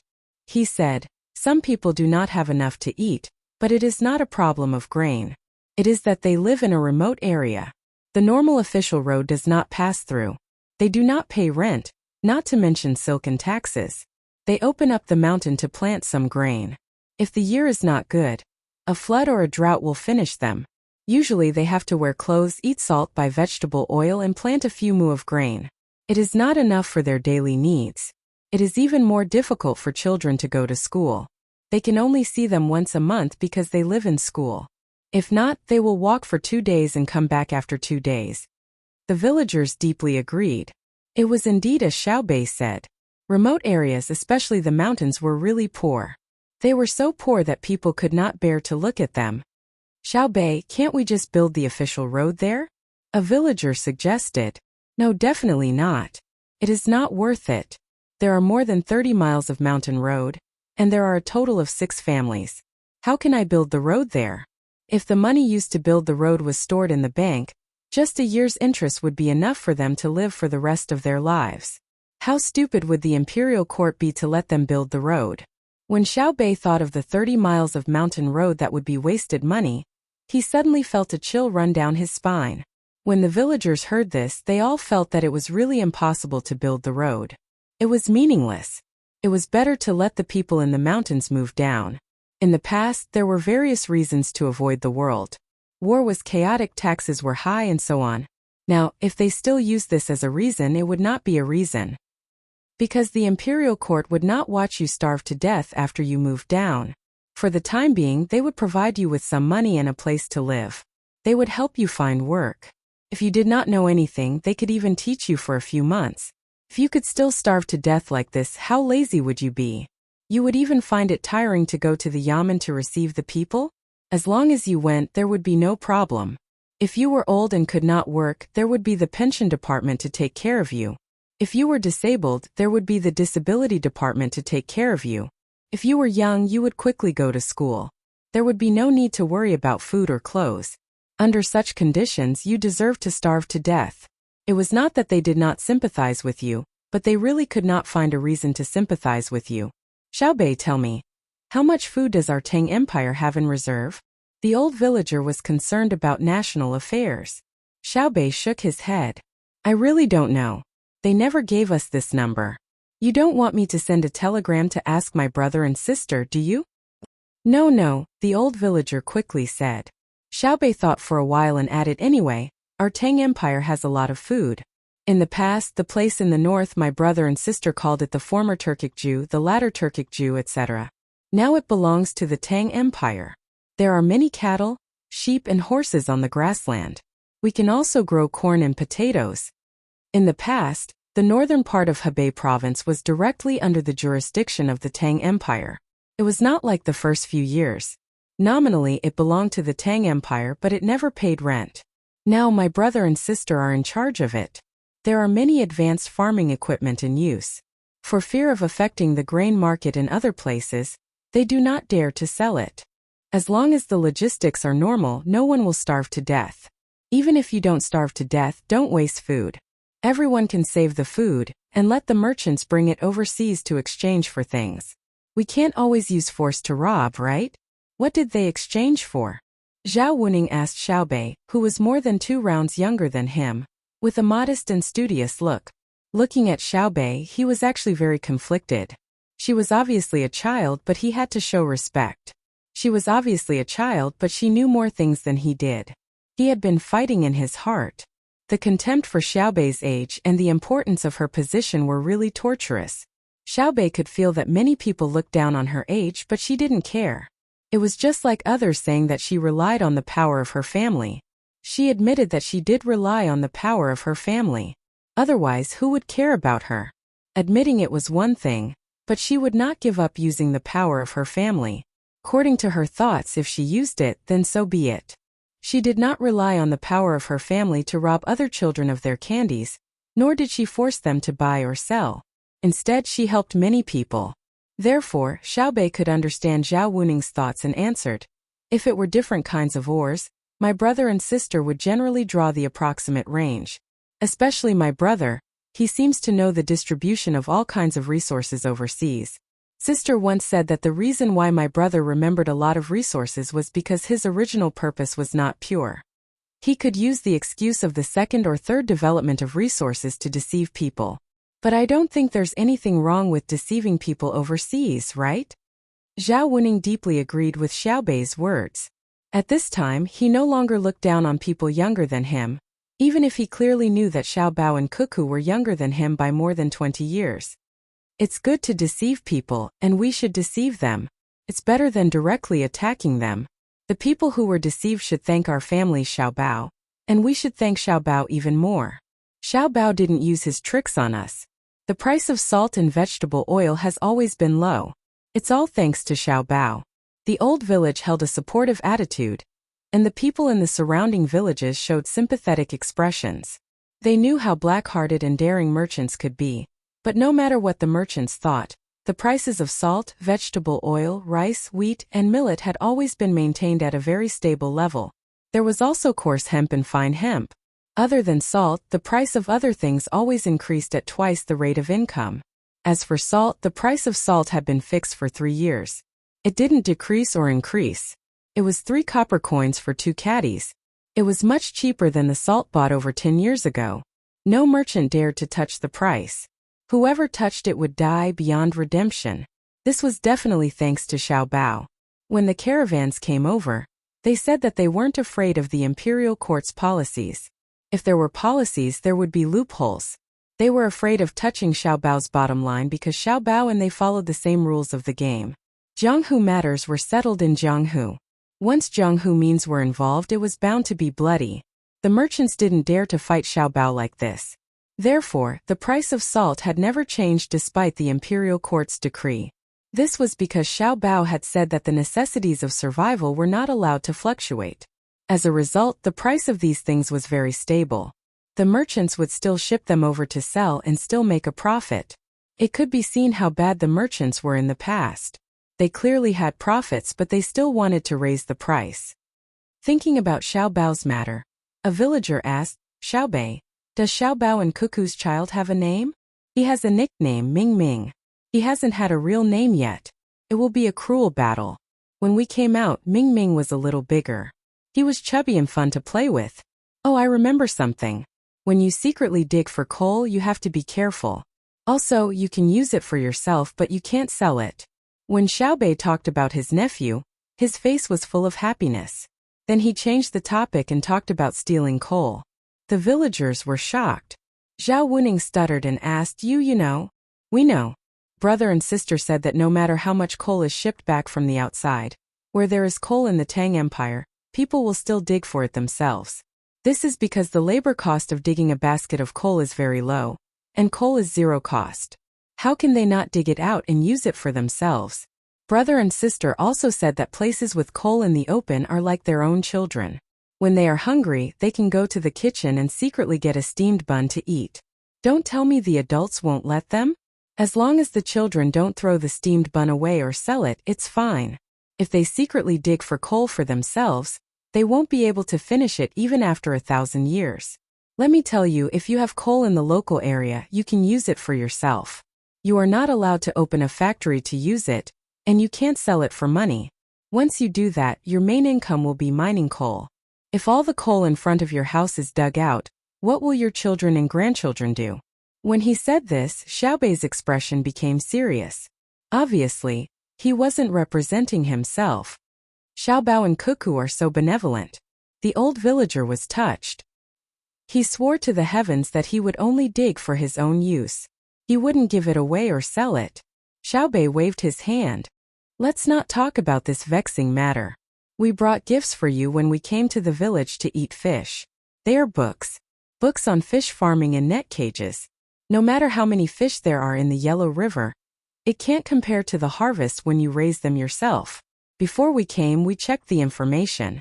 You have a lot of big puddles here. The sewage is discharged into the puddles, and the water content is high. It's just right for fish farming. Dig them out every year and dig out the silt below to use in the fields. And that? Xiao Yuan opened his mouth to say something. Yes, and the whale meat from the sea. It's marinated and each family gets 20 caddies. Then you guys load the coal for us. We want the good kind of coal. If you don't want coal, we can't make coal blocks. There's not enough time. Xiao Bei continued. Yes, and Xiao Bei, can you let me say it once? Xiao Yuan was very dissatisfied. You say it. I allow you to say it. Say it. Xiao Bei agreed. Xiao Yuan's good mood immediately disappeared. It feels like you're giving it to me out of charity. You mean you don't intend to say it? You don't want charity? Then I'll say it. Yes, and there's also dried vegetables. Each family gets 30 caddies. We don't produce that kind of vegetable here. I'll tell you how to make it. You can also figure out how to cook it yourself. Xiao Yuan finally got rid of his addiction of giving things. The villagers were even happier. They knew that the children would prepare things to be given along the way. Otherwise, if they ate along the way, it would really be a waste of money. When Zhao Wuning heard that so many things were given, he was very embarrassed. I've made you guys spend money again. No, it's just the cost of transportation. We didn't spend any money on the things. The merchants who sell the dried vegetables came to us and asked us to help them promote it. Now that you guys have eaten well, in about 10 days the county town will probably sell it. Xiaobei smiled and explained. It was indeed as she said. When they heard that she was going out, merchants immediately came to give her things and asked her to help promote it to others. Especially the merchants in the south. The food in the north and south was different. Without someone to help promote it, it was impossible for both sides to like each other's food. Normally, if Xiaobei and the rest were to help promote it, they would have to be paid. If someone else did it, the effect would definitely not be as good as theirs. However, Xiaobei and the rest didn't earn this money. They treated it as a friendly help. The villagers were very happy. Not only did they see Xiaobei and the rest, but they also received technology and things. Everyone ate fish together. Of course, the large group didn't get a share. There wasn't enough fish in the village. Only a small group of people ate it. The next day at dawn, the group bade farewell to Xiaolu village and continued forward. After walking for a few more days, when they were about to reach Yin province, it started to snow. For the time being, there was no wind whistling, nor was there any winter thunder. Snow. It was pure snow. The sky was dark. Even though it was noon, large amounts of snow fell like cotton. The children raised their heads to look. One by one, the black dots gradually became bigger. When they reached out to catch it, they saw that the snow was white. The snow was made up of small snowflakes. If they looked carefully, they could see that most of the small snowflakes had 6 petals. As for those that weren't, it was because they had been damaged when they stuck together. When the snow in her hand melted into water, Xiaobei blinked and said, "It's snowing so heavily. It's going to be troublesome."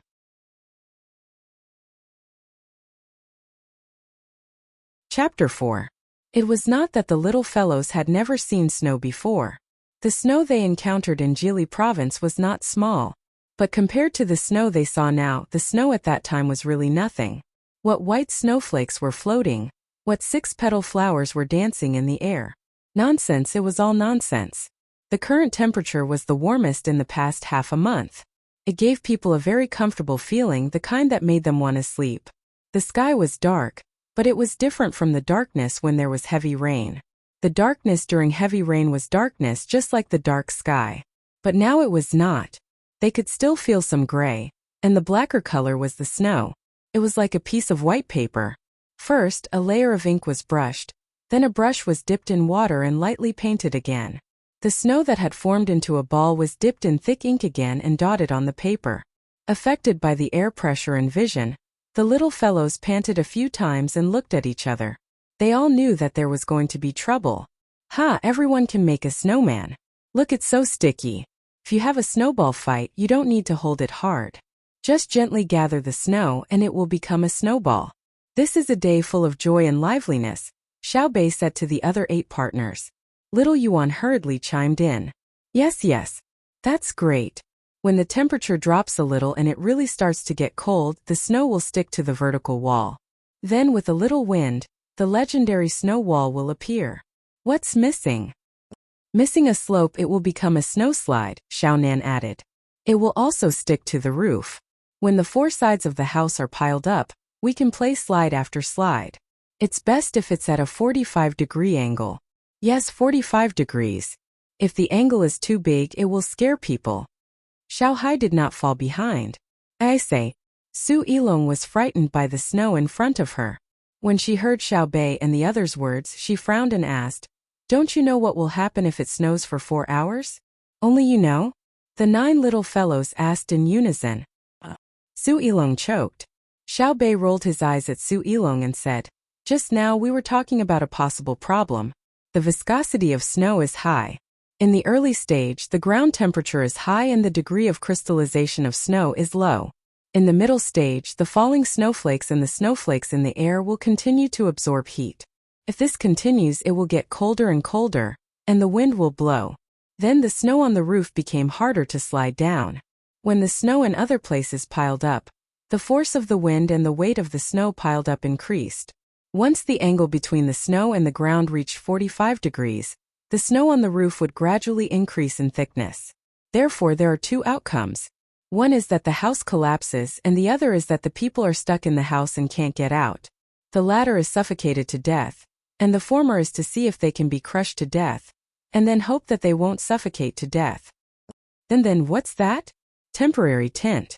Xiao Bei didn't continue talking to Su Yilong, but turned to instruct the people around him. 2 minutes later, a simple tent was set up. There were people supporting it and no ropes were used to secure it. They were going to leave soon, so it was not worth it to secure it. When the little fellows entered, someone had already prepared a map, so there was no need for instructions. The map was a military map, and the markings were very clear. "Where are we?" Xiao Bei asked. Xiao Zhu looked around and used a pencil to point to a place.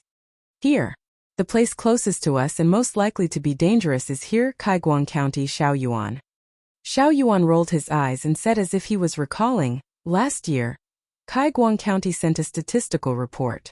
There were 206 households, 1492 households, and 65,500 arable land. We don't need to know the arable land and the output. That means that there are 1,500 people in the same situation as us, or the environment is worse than ours. Fortunately, we are next to the river, and the paddy fields around us have already been harvested. There is a lot of yellow mud, so the output is probably not high. At most, we can have 1/3 of the harvest of the paddy fields in Sanshui County, right? Xiao Bei's small hands drew on the map. Xiao Yuan and the others nodded. Xiao Yuan originally wanted to argue and say, "Why don't you let me say the output? Then you can judge for yourself." But considering that business was more important, there was no time to argue, so he held back. "What do we do?" Danan and Xiao Bei asked at the same time. Xiaofang held her chin with both hands and stared at the contour lines on the map. Then she said, "Let them come out. We will force our way forward to the yellow river bank. Look, it is also marked as farmland and it is a large piece of land. The difference in height is only 6 meters, and the average height is 0.45 meters. It is considered flat land. Okay, we will force our way forward 20 li. At the same time, send people to Kaiguang County at the fastest speed and let them go. It is also 20 li. If we rush with all our might and take a long detour, half a day should be enough, right? We will first set up the tents and wait for them to come." Xiao Bei made his decision and looked at the others. The 8 little fellows nodded in agreement. "Pass down the order. Prepare in 3 minutes. Assault unit and formation breaker move out. Light equipment diagonally to Kaiguang County. Gather the others to the rendezvous point. Over." Xiao Hai gave the final order. Outside they began to move. The 2 most mobile units began to prepare. They had 3 minutes to pack their bags and tie up their legs. 2 minutes and 47 seconds later, the troops set off. They ran forward. Everyone had a machete. Behind them were simple medicines, axes, ropes, and chisels. They had to walk in a nearly straight line through the rivers, hills, valleys, short withered grass, and thorny bushes that might appear in front of them. According to Xiao Bei's plan, from here to the front was 20 li. From Kaiguang County to the front was also 20 li. The location of Kaiguang County was almost parallel to the rendezvous point, so the difference wasn't too big. The rescue team walked in a roughly diagonal line. From here to Kaiguang County it was about 30 li. The weight of the 2 units was less than 10 kilograms. Based on the usual 40 kilometers march of the protection team with 25 kilograms of weight, 1 kilometer was 2 li. On average, they use 4 minutes and 15 seconds to calculate. Including the influence of the terrain, there was no problem for them to advance 1 kilometer in 6 minutes. 1.5 hours to reach the rendezvous point was also under the condition of conserving a certain amount of energy. This speed would make the Tang Empire's other local armies dumbfounded. However, in the eyes of Zhang Xiaobao and Wang Wan, it was just a pass. It was impossible to get a better result. The main reason was that there was no satellite navigation. At the same time, it was impossible for there to be so many powerful teams. The entire protection team only had about 600 people. When it was snowing, they would break through 30 li of complicated terrain in an hour. They would also complete the initial tactical deployment and set up a simple position for the follow-up troops. This kind of person had little to do with training. It was talent. The real special forces such as the Beret Hat, Triangle Prefecture, Alpha, China's Divine Sword, Manchurian Tiger, and a few other elite soldiers in the military region. As for the Snow Leopard, it was just for fun. Compared with the non-elite girls in the women's special forces, it might be equal. However, when it met a female special forces member like Wang Wan, the snow leopard was not enough. Xiao Bei and the others naturally knew what kind of team they were leading. There were only about 100 of them who could meet the requirements of his brother and sister. However, they were not sent out. It was meaningless. It was not like they were fighting a war to seize an advantageous terrain. Su Yilong was envious. Her family also had their own guards. Not to mention the small number, the individual quality of the guards was not good. Compared with the two camps, the difference was like heaven and earth. Moreover, it was in the basement. Looking at the watch, he smacked his lips and said, "From the preparation to leaving the camp, it took more than 2 minutes and 40 seconds? Yes, it can't be helped. Who would have thought that there would be a special situation? It's a little slow. After all, it's not the most powerful hundreds of people in the family. They worked very hard. No one is perfect, right?" Xiao Bei defended the team he sent out in front of Su Yilong. Su Yilong bit her lips and lowered her head. She had nothing to say. It was too shocking. She already knew that the protection team was strong and had followed them for a period of time. However, she had never encountered such an emergency situation. Looking at Xiao Bei's embarrassed look, it seemed that the team's reaction was really slow. It was not like this. Xiao Bei took out the leggings and went outside the tent. He handed one to Su Yilong and said, "Come, let's tie the leggings too. I don't need to teach you anymore, right?" No, I know what to do." Su Yilong naturally understood. She tied her leggings very seriously, took 2 deep breaths and prepared to move forward with the team. It took an hour and a half for the team to advance to the gathering point. The main reason was that there were supplies, and there was even a part of the supplies that were slowly catching up behind. Su Yilong, who was panting, felt very fortunate. She walked along the river. Although the road was not very good, it was much better than when she followed them to India. She actually persevered. It was just that her throat was a little itchy, and her face was numb. Looking at Xiao Bei and the others, their faces were not good. A 90-minute march of 20 miles was still a lot of pressure for them. It was 1 kilometer in 9 minutes. It was not running on the asphalt road or the rubber field. It was running with 1 foot and 1 foot, and it was very physically exhausting. If it were the officials in the capital palace, running the same distance in the same time would make them vomit blood. Xiao Bei waved to the person who was taking care of her, and the person immediately replied, "Understood, let's set up camp." The group of people began to get busy slowly, and they could be considered to have eased their bodies. The little ones also controlled their breathing and walked around, adjusting their body's circulatory system.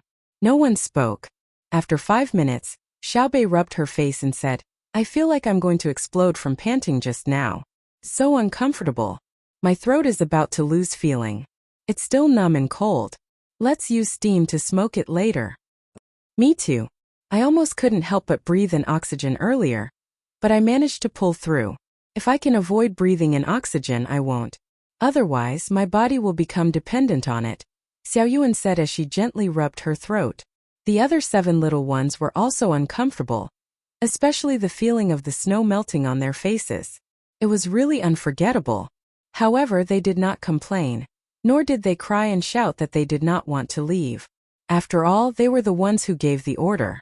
Moreover, they had many experiences of hypoxic exercise in the past. Although it was uncomfortable, it would be fine after a while. The first tent was set up and someone inside boiled water.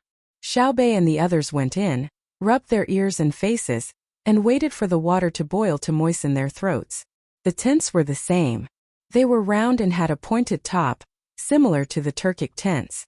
The difference was the material.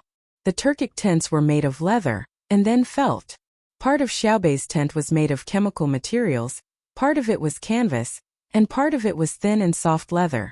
Such a combination was light, good quality, and had a strong heat retention. It was also easy to assemble and disassemble. As for why it was not a rectangular tent with a triangular top or a flat top like the military tents from Zhang Xiaobao and Wang Wan's era, it was because they had already considered that the northwest wind was very strong. At the same time, they might encounter snowy weather. Therefore, they used round tents which had strong wind resistance. Otherwise, if they encountered strong winds, the rectangular tents would either be blown away or crushed. It was not easy to dissipate the force of a large water caltrip building. Many buildings in areas with strong wind and sand were built with large curved tops. It was impossible for people who could build domed buildings not to be able to build buildings of other shapes. It was all experience.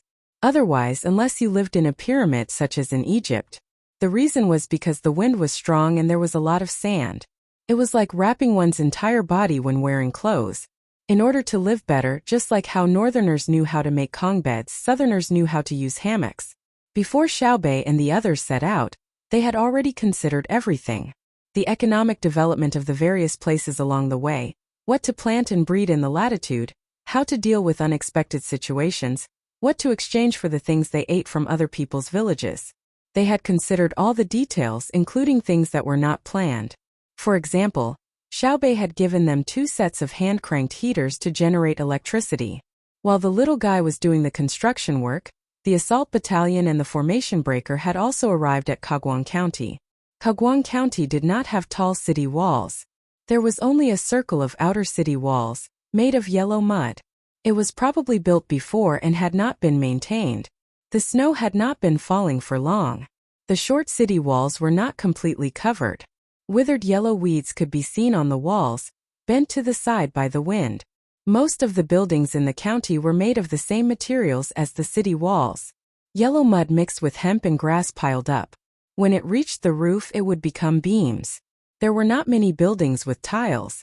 Most of the buildings were made of yellow mud mixed with weeds. There were also some people who were lazy.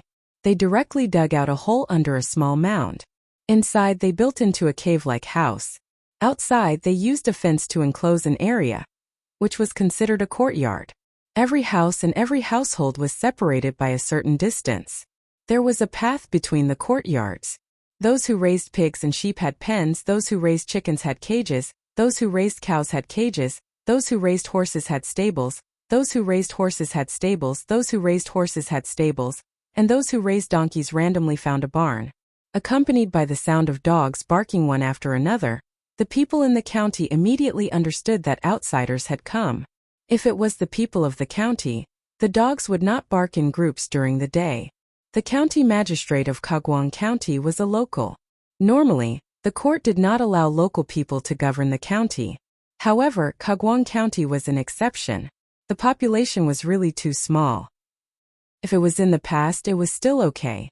There were about 1,500 people, which was not much less than other counties. However, there were not so many people in Kagwang County 10 years ago. It was not easy to wait for the children to grow up and give birth to more children. When the population was about the same, there were more people in other places. Thus, Kagwang County was still a county below. The county magistrate was naturally a secondary 8 rank. His rank was not even as high as Lu Feifei of Old Willow Village in Hongnong County. The roads were not easy to travel. The people were relatively poor. Other than coal, there were no other special products that could make a name for themselves. When doing things locally, the people's feelings were more than the law. Things like theft and robbery did not exist. Who would be willing to be an official in such a county? Everyone was afraid that they would not be able to avoid it. 20 years ago, Sun Mao, who was in his 30s, went to the state's examination. He easily became a juror. He remembered that he only answered one question and did not know whether it was right or wrong. On the day that he became a juror, he became the county magistrate of Kagwang County. The Ministry of Personnel evaluated him every year and gave him good results. However, they did not allow him to change his position. He had been the county magistrate for 20 years. His subordinates were the children of a few families. They were considered as bailiffs. He did not have the position of a registrar. Sun Mao gradually understood the intentions of the imperial court. They did not send people over. The locals would govern the locals. It was fine as long as they did not cause trouble for the imperial court. After the evaluation every year, there would be merchants passing by who would bring gifts from the imperial court. More than 10 years ago, Sun Mao would occasionally go to the state capital to ask for gifts. He also wanted to develop the county and let the villagers live a good life. However, the officials of the state capital wrangled with each other. They would praise him and give him a few strings of money. Every official of the state capital was very warm to him. They had many words of encouragement. They meant that they believed that he could be a good county magistrate and lead the people of the county to a happy future. He could overcome all difficulties and make Kagwang County prosperous. 6 years ago, life in the Tang dynasty was gradually getting better. Sun Mao was completely enlightened. He no longer asked for charity. He planned to be a good county magistrate and find a way out. He could not continue to be poor. He had so much authority in the county and had to show his worth. Hence, he ran to the state capital telegraph office and sent a telegram to the capital. He hoped that there would be someone powerful who could come up with an idea for him. In the telegram, he emphasized his authority in the county. He meant that no matter what the person who came up with the idea said, the county would definitely carry it out. While he was at it, he also asked for 10 strings of money from the state capital, as well as a lot of low-quality 4 treasures of the study. When he returned to the county, he had someone build a room for him to teach the children in Qi County, even though he himself did not know much. He planned to train a few educated children to go out and make a living.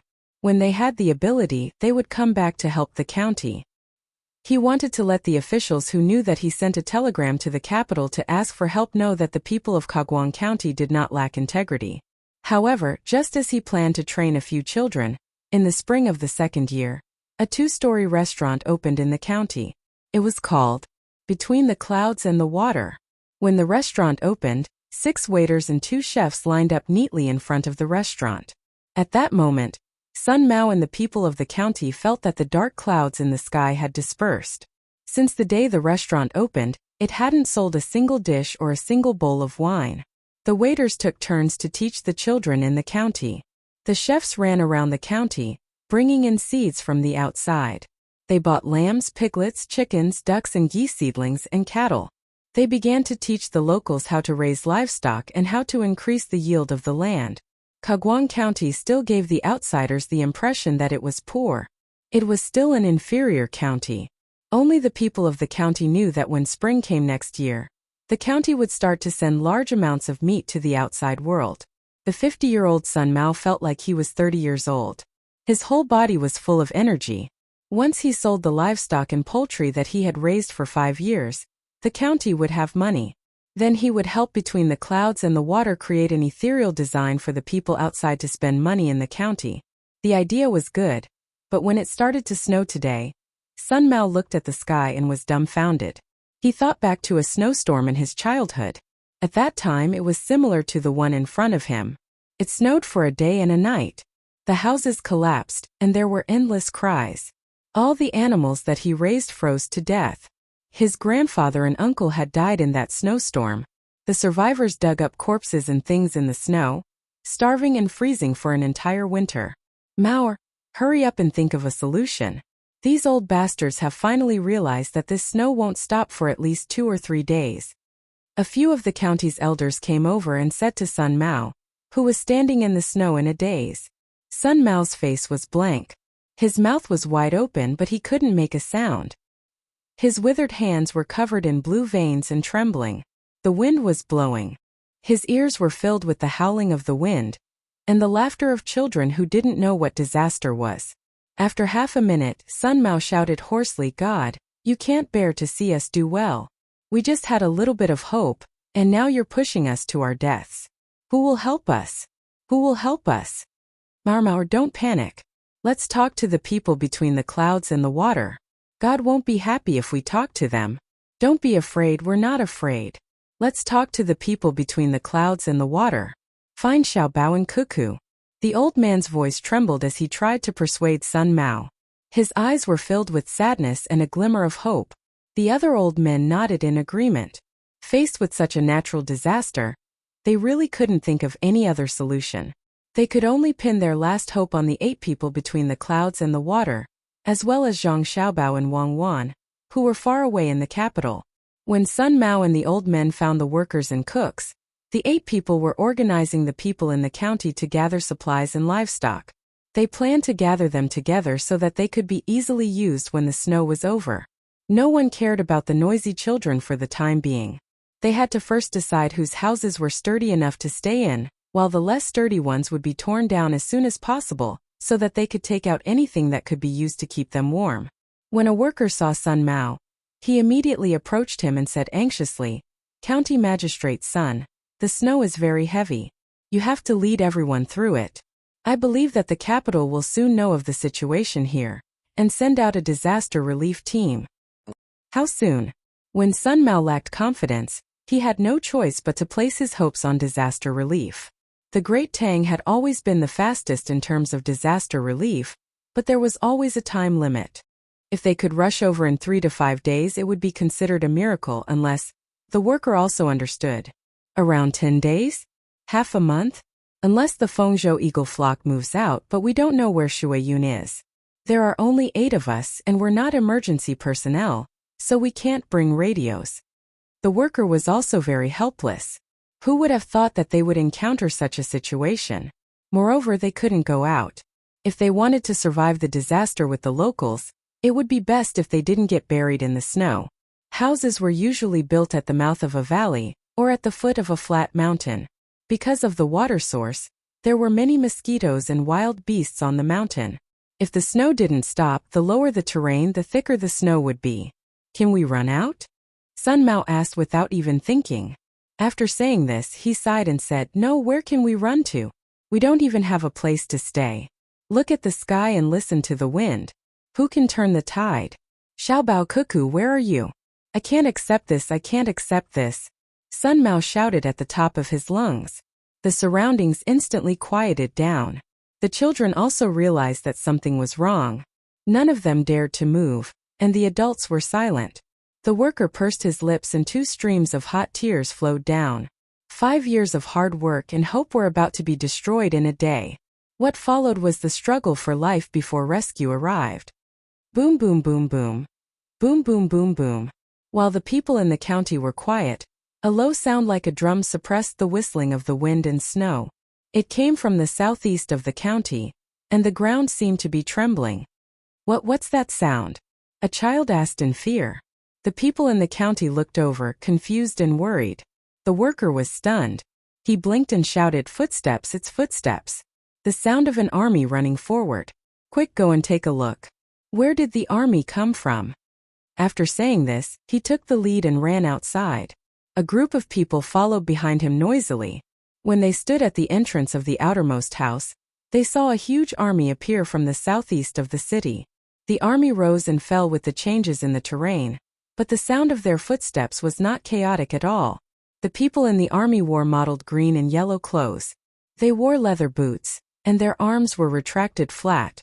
Their right hand held a machete, and they swung it lightly with their footsteps. "Stand still." Boom boom boom boom, accompanied by a loud shout. All the movements stopped, and the huge army moved forward as one. A big flag stood in the middle of the army, flying with the snow. On it, there were 9 cute rice seedlings holding hands and surrounding a fire. 2 slightly smaller flags stood on the left and right. One of them had the word "sharp" written on it, and the other had the word "trap" written on it. The people on both sides looked at each other in a daze. The people in the protection team were surprised that the people in the county had gathered to welcome them when they had just arrived. The people in the county were in a daze with different thoughts. They were just talking about who could come and help, and in the blink of an eye there were people coming. What a big army, what a neat army, and what a familiar flag. Both sides looked at each other for a while. Just when the people in the army were about to stand out, the county magistrate Sun Mao knelt down first and kowtowed in the direction of the capital. He cried and shouted, "Xiaobao Cuckoo, you really did not let us down." Then he remembered a poem that Wang Wan had copied for people to learn. He shouted again, "Who can turn the tide? Heaven is about to fall, we must rely on it." Hey, county magistrate's son, you're wrong. It's not young master Xiaobao's army. It's Xiaobei and Xiaoyuan's. The shop assistant went forward and pulled Sun Mao up by his arm and whispered in his ear. "Ha ha ha ha ha, we're saved. The protection team is here. Clan relatives, look, it's the protection team. God, fuck your mother, you're a grandson, haha grandson." Sun Mao could not get up. He knelt there and shouted, almost going crazy. The snow was still falling, but the people in Kagwang County did not have the previous worry on their faces. They did not even think about it. What was the use of a group of soldiers when it was snowing? Could it stop the snow from falling? They naively thought that as long as the protection team came, it would be safe. The formation of 2,000 people looked like it was made of steel to the people. The children smiled again, and the sky seemed to be bright and sunny. Be at ease. Someone in the group shouted, and the group neatly stood with their legs apart. A person walked out from the group. Every step was sonorous and powerful, and the snow squeaked under his feet. He walked until he was in front of County Magistrate Sun Mao. Just as he was about to speak, the shop assistant supporting Sun Mao spoke first. I'm Zhang Yibin, the supervisor of the construction of Kaguang County. He's County Magistrate Sun Mao. Hello, Wang Xuqian, the commander of Assault Unit 2. Prepare to evacuate immediately. The main force is waiting by the Yellow River 20 miles away. The person who called himself Wang Xuqian saw that Sun Mao's emotions were unstable, so he said this to Zhang Yibin. He believed that Zhang Yibin could command the local people. Sun Mao thought differently from Wang Xuqian. He felt that he was very calm and said, "It's already prepared. We'll take the animals with us, but the poultry, take them with us." Wang Xuqian looked at the sky and the snow on the ground and ordered decisively. The people of Kaguang County listened and watched from the side. No one interrupted. They only felt warmth in their hearts. Even if the sky fell, they would not be afraid. With the appearance and addition of the protection team, the packing speed was very fast. The food at home was packed, the new clothes and bedding were packed, and the old things that were not of much value were left behind. They would come back when the snow stopped. The beams of the houses were abandoned. The firewood was tied into bundles for people to carry or put on the backs of animals. The poultry were released. The heads of the poultry were tied up with ropes and led forward. Occasionally, someone would coax them, and the poultry would line up by themselves. The sheep could follow orders, but the pigs were the most troublesome. They always ran around, whining and growling for a while before they could return to the line. Leaving one's hometown to run for one's life was a sad thing. But the people of Kaguang County were full of excitement. The children's faces were red from the cold. They were still playing on the road and snowballs were flying everywhere. The speed of the line was very slow, especially the poultry. There were too many of them. Occasionally, some would fall into a hole that was filled with snow, and people would go over to help pull them out. There were also chickens that ran out of the line when people were not paying attention. They did not need to care about them. After a while, they would naturally return when they saw that there was no one to organize them. In comparison, the ducks were much better. They were more organized and stood in a line one by one. There were also dogs that left home with their owners. They ran around the front and back of the line, sniffing left and right. It did not look like they were running for their lives. They were holding a large-scale traveling activity. It was very cheerful, very lively, and very warm. Therefore, the line only reached the Yellow River after 4:00 in the afternoon. At this time, the snow was already 1.5 feet thick. It was already dark early at this time, and because of the weather, the camp was brightly lit. There were more than 30 diesel generators roaring. Someone was adding silencers. Xiao Bei and the others started to sleep after the first tent was set up. They knew that the task of welcoming them was the most difficult, especially the children of Kaguang County. They needed someone to play with them. The people of Kaguang County saw the lights from afar and began to speed up. No one cared if the poultry got lost on the road. Most of them just followed. When they got closer, the people noticed that there was a soldier standing a dozen steps away. He was wearing very nice clothes. There were red, green, and orange. The wind whistled and the snow fluttered. The soldier standing guard did not move at all. He was like a pillar. When they got closer, they saw the snow hitting the soldier's face. The soldier just blinked and did not wipe it away. The people felt their hearts ache when they saw this. Sun Mao went forward and reached out his hand. He shivered and wiped the soldier's face. He asked, "Child, are you cold?" "It's okay," the soldier replied. He held his gun with both hands. He was still standing straight. "I have to talk to Xiao Bei. This is too torturous. Why are you standing guard in such a snowy day? How can there be enemies?" Sun Mao said in his heart. Just as he finished speaking, a child from the county ran to a place further away and tripped. The thing that tripped him got up and patted the snow off him. He then went back to work and hid in the snow again. Sun Mao asked in shock. Is that a person? Yes, a hidden sentry. The person who answered him was Xiao Bei. Xiao Bei had just been woken up and came over rubbing his eyes. An old man from the county hurried forward and looked at Xiao Bei carefully. He said unhappily, Xiao Bei, why are you torturing them? You're standing guard and hidden sentry. Aren't you cold? It makes one's heart ache. Just for a while. They take turns every hour. They just have to hold on for a while. Normally it takes 2 hours. I saw that there were enough people, so it only took an hour. Heartache? If they stand or lie down, you'll feel heartache. If they randomly find a place to make a noise and drink, you'll feel your heart palpitate. You'll think, is this the trump card of the Tang Empire? Xiao Bei argued and retorted. Xiao Yuan chimed in, that's right. The Tang Empire is strong and forged with iron and blood. If the protection team was a little weaker, would you be able to escape so peacefully? The commoners thought about it and felt that it was true. Why were they not worried when they saw the protection team in the county? It was because they knew that the protection team was the strongest team in the Tang Empire. It was a kind of pride that went deep into their bones. Sister Xiao Bei, brother Xiaoyan, it's so good to see you. When I was in the county, I was scared. Seeing you guys, I know that we're safe. A little girl of 6 or 7 years old ran over and shouted happily to Xiao Bei and the rest. Xiao Bei smiled brightly and reached out to cover the little girl's face. He said, we're safe. We're safe. Our team has more than 20,000 people. Look, they're all tents. No matter how heavy the snow is outside, once you enter the tents, it's comfortable and warm. Yes, yes. Sister Xiao Bei, why are their clothes so colorful? The little girl's eyes turned into crescent moons as she asked. Because it's not a war. It's very eye-catching and gives people a warm feeling. If it's a war, they'll all change to white. Did you see the hidden sentry just now? White clothes, white pants, white boots, white hats, white gloves, white masks, and white goggles. Even during the day, if they lie there and don't move, you won't know that they're people. Even their guns are wrapped in white cloth. Xiao Bei kept talking and pulled the little girl's hand into the tent.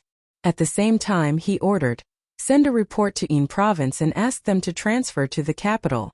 Tell them that Kaguang County has been settled properly, and there's no need to worry. The other commoners were arranged to stay in the tents.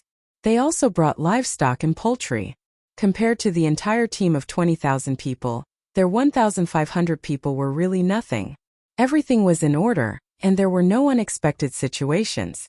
There were more children in the county.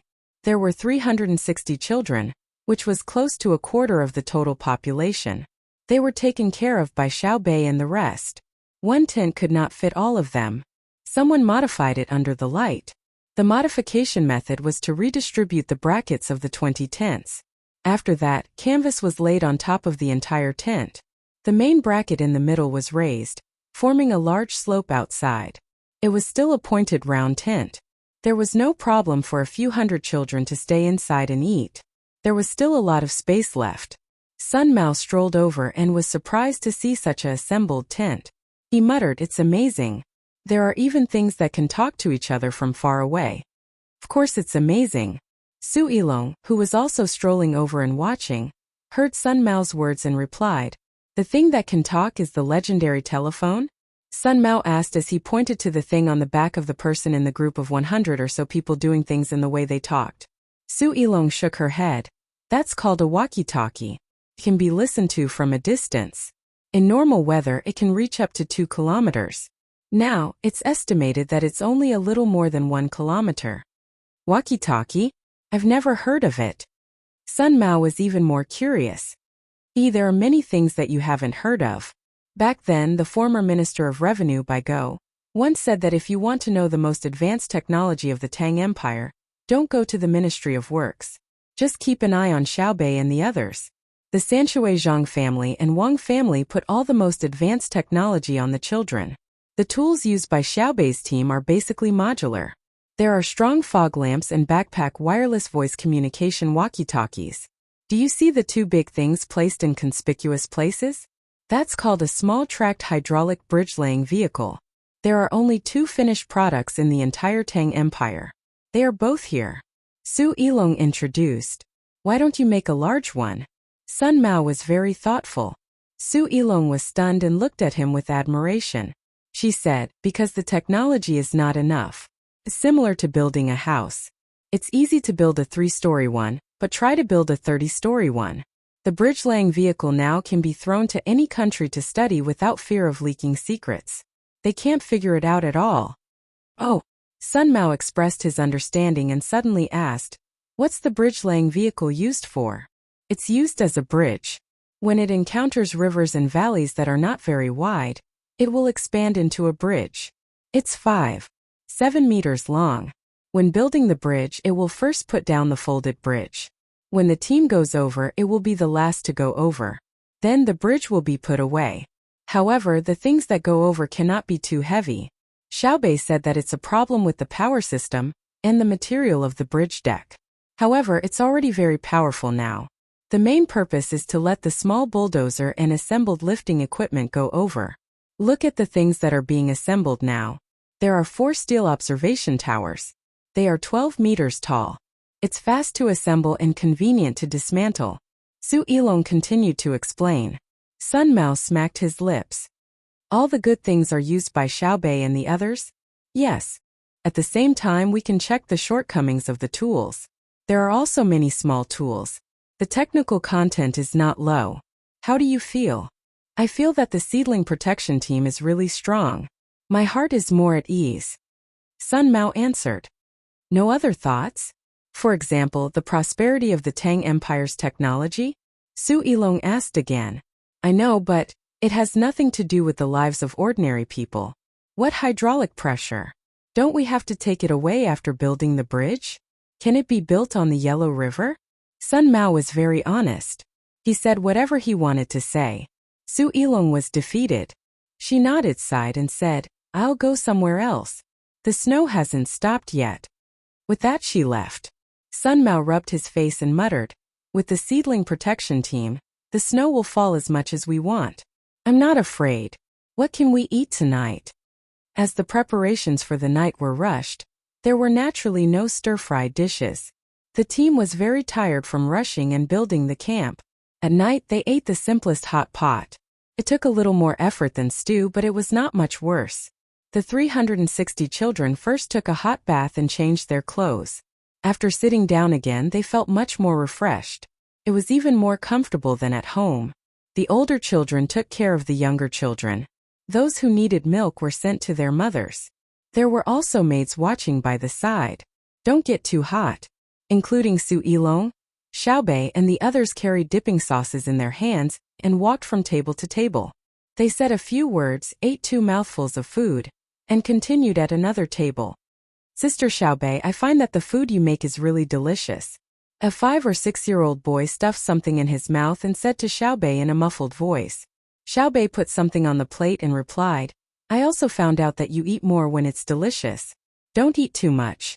Don't be afraid if you eat less. If you're hungry in the middle of the night, you can get up and continue eating. There's enough for you.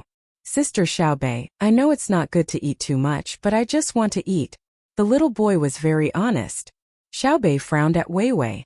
Her long eyelashes blinked twice and said, Do you know what soup is in the hot pot? Water. Several children nearby answered together. No, right? Can water be so delicious? Our family's hot pot is chicken soup. First it's boiled and then hung. It looks very clear, but it has a very fragrant chicken leg taste. Then there's the beef bones. The bone marrow in the bones is all in the soup. If you don't believe me, you can taste it. Xiaobei scooped some soup for the little boy. The little boy put it to his mouth and blew on it. He sucked it in and nodded vigorously. It's really delicious. I've never drunk such a good soup. And there's also that thing called nutrition. It's good for your body and makes you strong. Xiaobei continued. Thus, every child began to drink the soup from a small bowl. The maids added more to the pot from time to time. The soup was indeed chicken soup, but Xiaobei's goal was achieved. After drinking the soup, the children's stomachs took up a lot of space. Even if they ate until they were full, it would be easy to digest. The children didn't know that Xiaobei was playing tricks on them. After eating their fill, they became sleepy and rearranged their tents to sleep. Many children lay in their blankets and couldn't fall asleep. It wasn't that they weren't sleepy, but that they couldn't bear to sleep. The wind was still blowing outside the tents. Every 2 minutes, people on patrol would pass by. The lights imprinted their shadows on the tents and could be seen from inside the tents. Many children lay down for a while and were about to fall asleep. When they heard footsteps, they opened their eyes and looked at the shadows on the tents. They smiled and enjoyed the sense of security at this moment. It was as if they weren't afraid of anything. It wasn't until they were too sleepy and couldn't open their eyes that they fell asleep. The next morning, when Xiaobei and the others had just woken up, someone came to report that the telegram had been cut off since midnight. They didn't receive a reply when they inquired about the general situation in Yinzhou. For some reason, it could be that all the telegrams in the telegram office were broken. It could also be that they were affected by the weather or natural magnetic field interference. That's fine. The snow hasn't stopped yet. Continue clearing the snow in the camp. Anyway, the telegram has already been sent. I believe that the capital has already received the news. Don't wake the children up yet. Let them sleep for a while. I'll go outside and take a look. Xiaobei thought about it. It wasn't a big deal. The team had enough supplies, and they wouldn't lack food and drink for the next month. She wasn't in a hurry, and the capital wasn't in a hurry either. The telegram that came last night was intercepted by Zhang Xiaobao and Wang Wan. They didn't send it to Li Longji immediately because they didn't want to wake him up. There was a court meeting on the 5th day of the new year. When they were about to go to court, the sun was already high up in the sky. Only then did they remember that there was a telegram last night and ordered someone to send it to the court.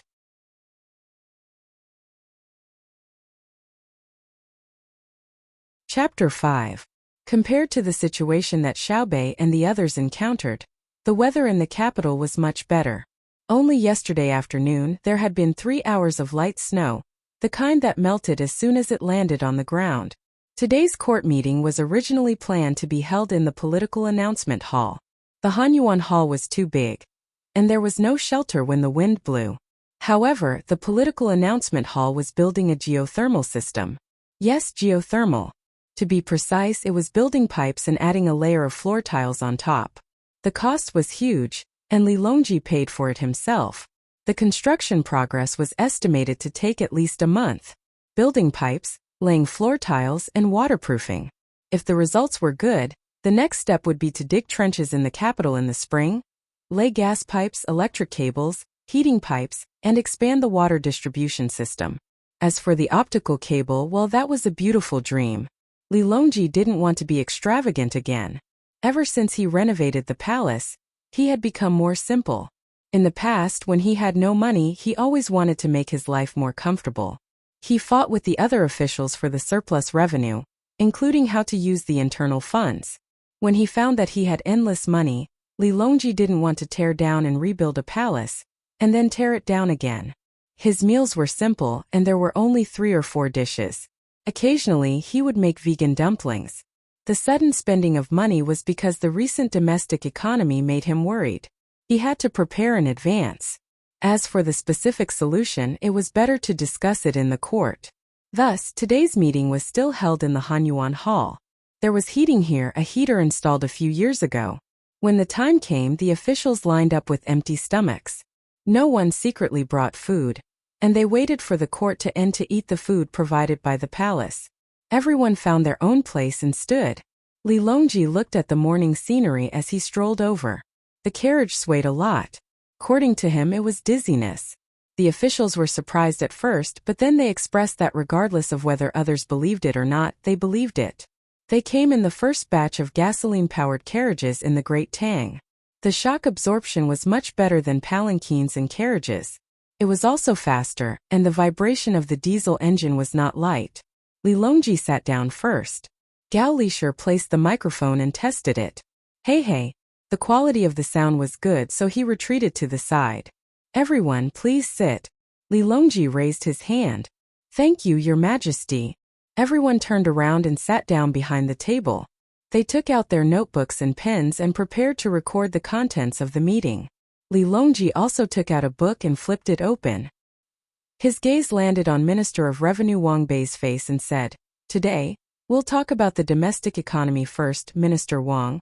Wang Bei moved the microphone in front of him, pondered for a moment, and said, The data collected last month shows that the prices in most areas of the country have dropped significantly recently. The price of a well-woven third-class silk was 140 copper coins per piece in the middle of June, but it dropped to 132 copper coins last month. The average price of a pig in Hunan province in June was 6.5 copper coins per catty, but it dropped to 5.8 copper coins last month. The average price of bamboo in June was 915 copper coins per square meter, but it was 876 copper coins last month, and so on. Wang He paused for a moment. The officials were all silent and had different expressions. He continued, other than table salt, the prices of other goods have decreased. That is to say, we can buy more things with less money. The lives of the people are better now. Haha. He laughed, but the others didn't because it wasn't a joke. For a moment the imperial court fell silent. After half a minute, Li Longji said, "That's the situation, that's the situation. All of you know that the development of the economy has always been to control the rate of inflation, which is the rate at which the currency depreciates. Now there's no need to worry about this. The currency has appreciated. Are you all happy? We are truly too amazing. The people are able to buy things at a cheap price." No one was happy. If it was 30 years ago, perhaps some people would foolishly think that this was a good thing. Counting back, there had never been a dynasty that had achieved such results. However, the officials now had learned a lot of political and economic knowledge. Whether the increase in the consumer price index was positive or negative, it would inevitably reflect the correctness of the country's macro and microeconomic regulation. It was especially important to see whether the goal and result were the same. The ability to buy a unit of currency was equally important, whether it was a large amount or a small amount. The officials weren't looking forward to the current negative inflation. This wasn't in line with the current economic development. The savings and lending rates of the Great Tang Bank weren't negative. Then where did the problem lie? Was the Great Tang currency too little? Was the interest rate of the national debt too high? Was the consumption concept of the people changing? Or was the supply really exceeding the demand? Yuan Qianyao coughed, reminding everyone that he had something to say. He held the microphone and said, "I think that the investment in technology has increased the production of the original basic materials, thus reducing the cost of processing and sales. However, the cost of labor didn't change. That's why there are such figures." "I don't think so." Yu Wenrong replied impolitely, "I think that the investment in technology has always been right, especially in the aspect of grain, oil, plants, and livestock. In the past, the consumption of grain was huge, but now the consumption is small. It can't be said that the population of the Great Tang has decreased. It's just that people have more choices when they need nutrients. The cost of processing isn't low, but there's also the cost of labor. The more advanced the technology, the higher the cost of labor. Correspondingly, the cost of sales hasn't decreased. There's definitely advertising and sales, and the cost has always been on the rise. This can be seen from the profits of various newspapers. Then, what's the reason why the figures for the past 2 months don't match our expectations? Still needs to be researched. Your Majesty, I've finished." Yuan Qianyao stared angrily and cursed in his heart. "What did you say? You've analyzed so much and you still need to be researched?" Everyone wanted to know the reason and the solution. Yu Wenrong avoided his gaze and said embarrassedly, "Prime Minister Yuan, don't look at me like that. I'll be shy." "Ha ha ha." Li Longji laughed. The other officials also couldn't help but laugh. Even the usually serious Zhang Zhong's lips curled up. Everyone was very happy, and no one was worried about the data. The so-called worry was that they couldn't think of a solution. However, they didn't panic. This was because there were 2 people who were qualified to attend court but couldn't because of Zhang Zhong's existence. They were taking care of their children in the capital. If they really couldn't think of a solution, they could only trouble the couple. The problem was very serious. The worry was caused by themselves, but they weren't at the end of the road yet. They believed that if those 2 people spoke up, everything would return to normal. "Don't be like this, okay?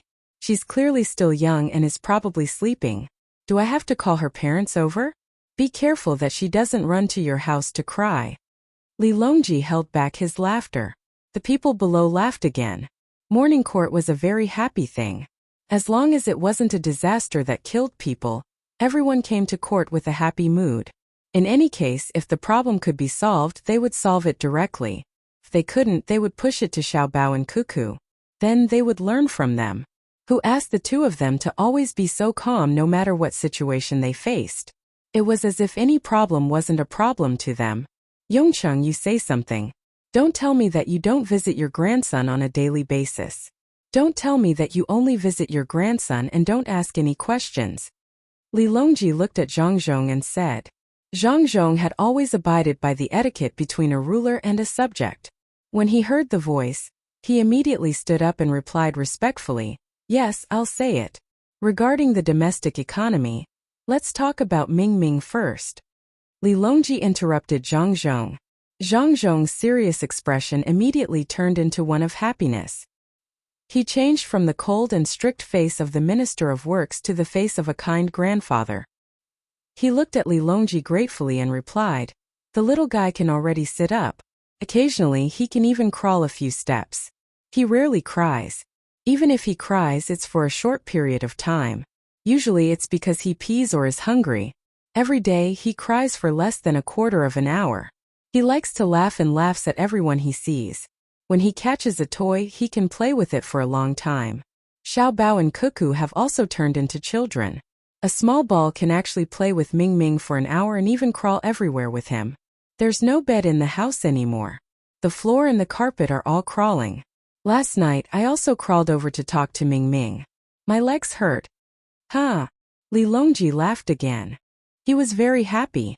Jiangxin immediately took the opportunity to speak. "Yongcheng, my little granddaughter is 4 months older than Ming Ming. She can crawl better. Why don't we send her over to play? My granddaughter is virtuous and polite, dignified and generous, graceful and charming. When she grows up, she'll definitely have a daughter. What do you think?" Cough cough.